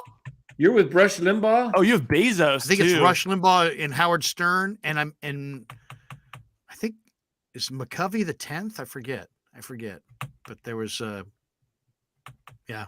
Guys, that's gonna do it. Mine actually, great stuff. I have some people that are born on my birthday too. What's your birthday, Danny? August 19th. Bill Clinton. Bill Clinton. I think my mom might have been August 19th, actually. Or I think so, something like that. What was I going to say? Oh, tomorrow. Tomorrow we will obviously tomorrow's a long day, right? And we're up late tonight. So I'll check me out tomorrow from 11 until 1 on 95.7 The Game with Lo Neal, do a Niner pregame from the Hilton right there in Santa Clara. Stop by, say hello. Love doing the show with Lo Neal. We'll be on tomorrow from 11 to 1. And then also in the morning, early in the morning, we'll tape our London pregame show. Check me out on pregame with Will Gavin on Talk Sport and Talk Sport 2 tomorrow. And then who won England France today, by the way? France 2-1. France was supposed to be better. Another penalty kick. But Morocco, Anonymous is McCovey's January 10th. Yeah. Same day as Anonymous' son. But then we'll do a little post game for London afterwards. We'll go into the locker room and hopefully do a good interview, and we'll do a little post game tomorrow, maybe on the drive home. About 8:30. Yeah. Well, we could do it on the drive home. We could do no. 8:30 is better. You want to do 8:30 tomorrow night? We could do a little bit of drive home because now that I have I figured out a system where we can have really good audio. We could both have mics and whatever. I don't know if the video might be a little crappy. Won't you guys get home about 6:30 though? You just never know. Yeah, I mean, there's a lot of traffic. No, the game will end about 4:30. We'll probably leave there around 6. Yeah, you'll get home by 7. 7, around 7. So let's just say, what time do you want to do it? 8:30? 8 to 8:30, right after Sunday night football. Yeah, we'll do. That gives you guys a chance to 90 minutes unwind, and you get to unwind a little bit. But yeah, good stuff. All right, guys. Let's bolt for the door. Thanks to everybody. Thanks to Frank. Thanks to Cy. Thanks to Close it out Kylan. with Red Thanks again. To really everybody. I think we might have to. We already made. I mean, we did already played our song. We already played it. So we'll just bolt for the door. Let's get out of See here. you guys tomorrow. Yeah, never met a man I've been scared of. Careful, you gon' get exactly what you asked for. Here for whatever you bring me, getting handled. I answer to no one, I don't need to hassle. Yeah.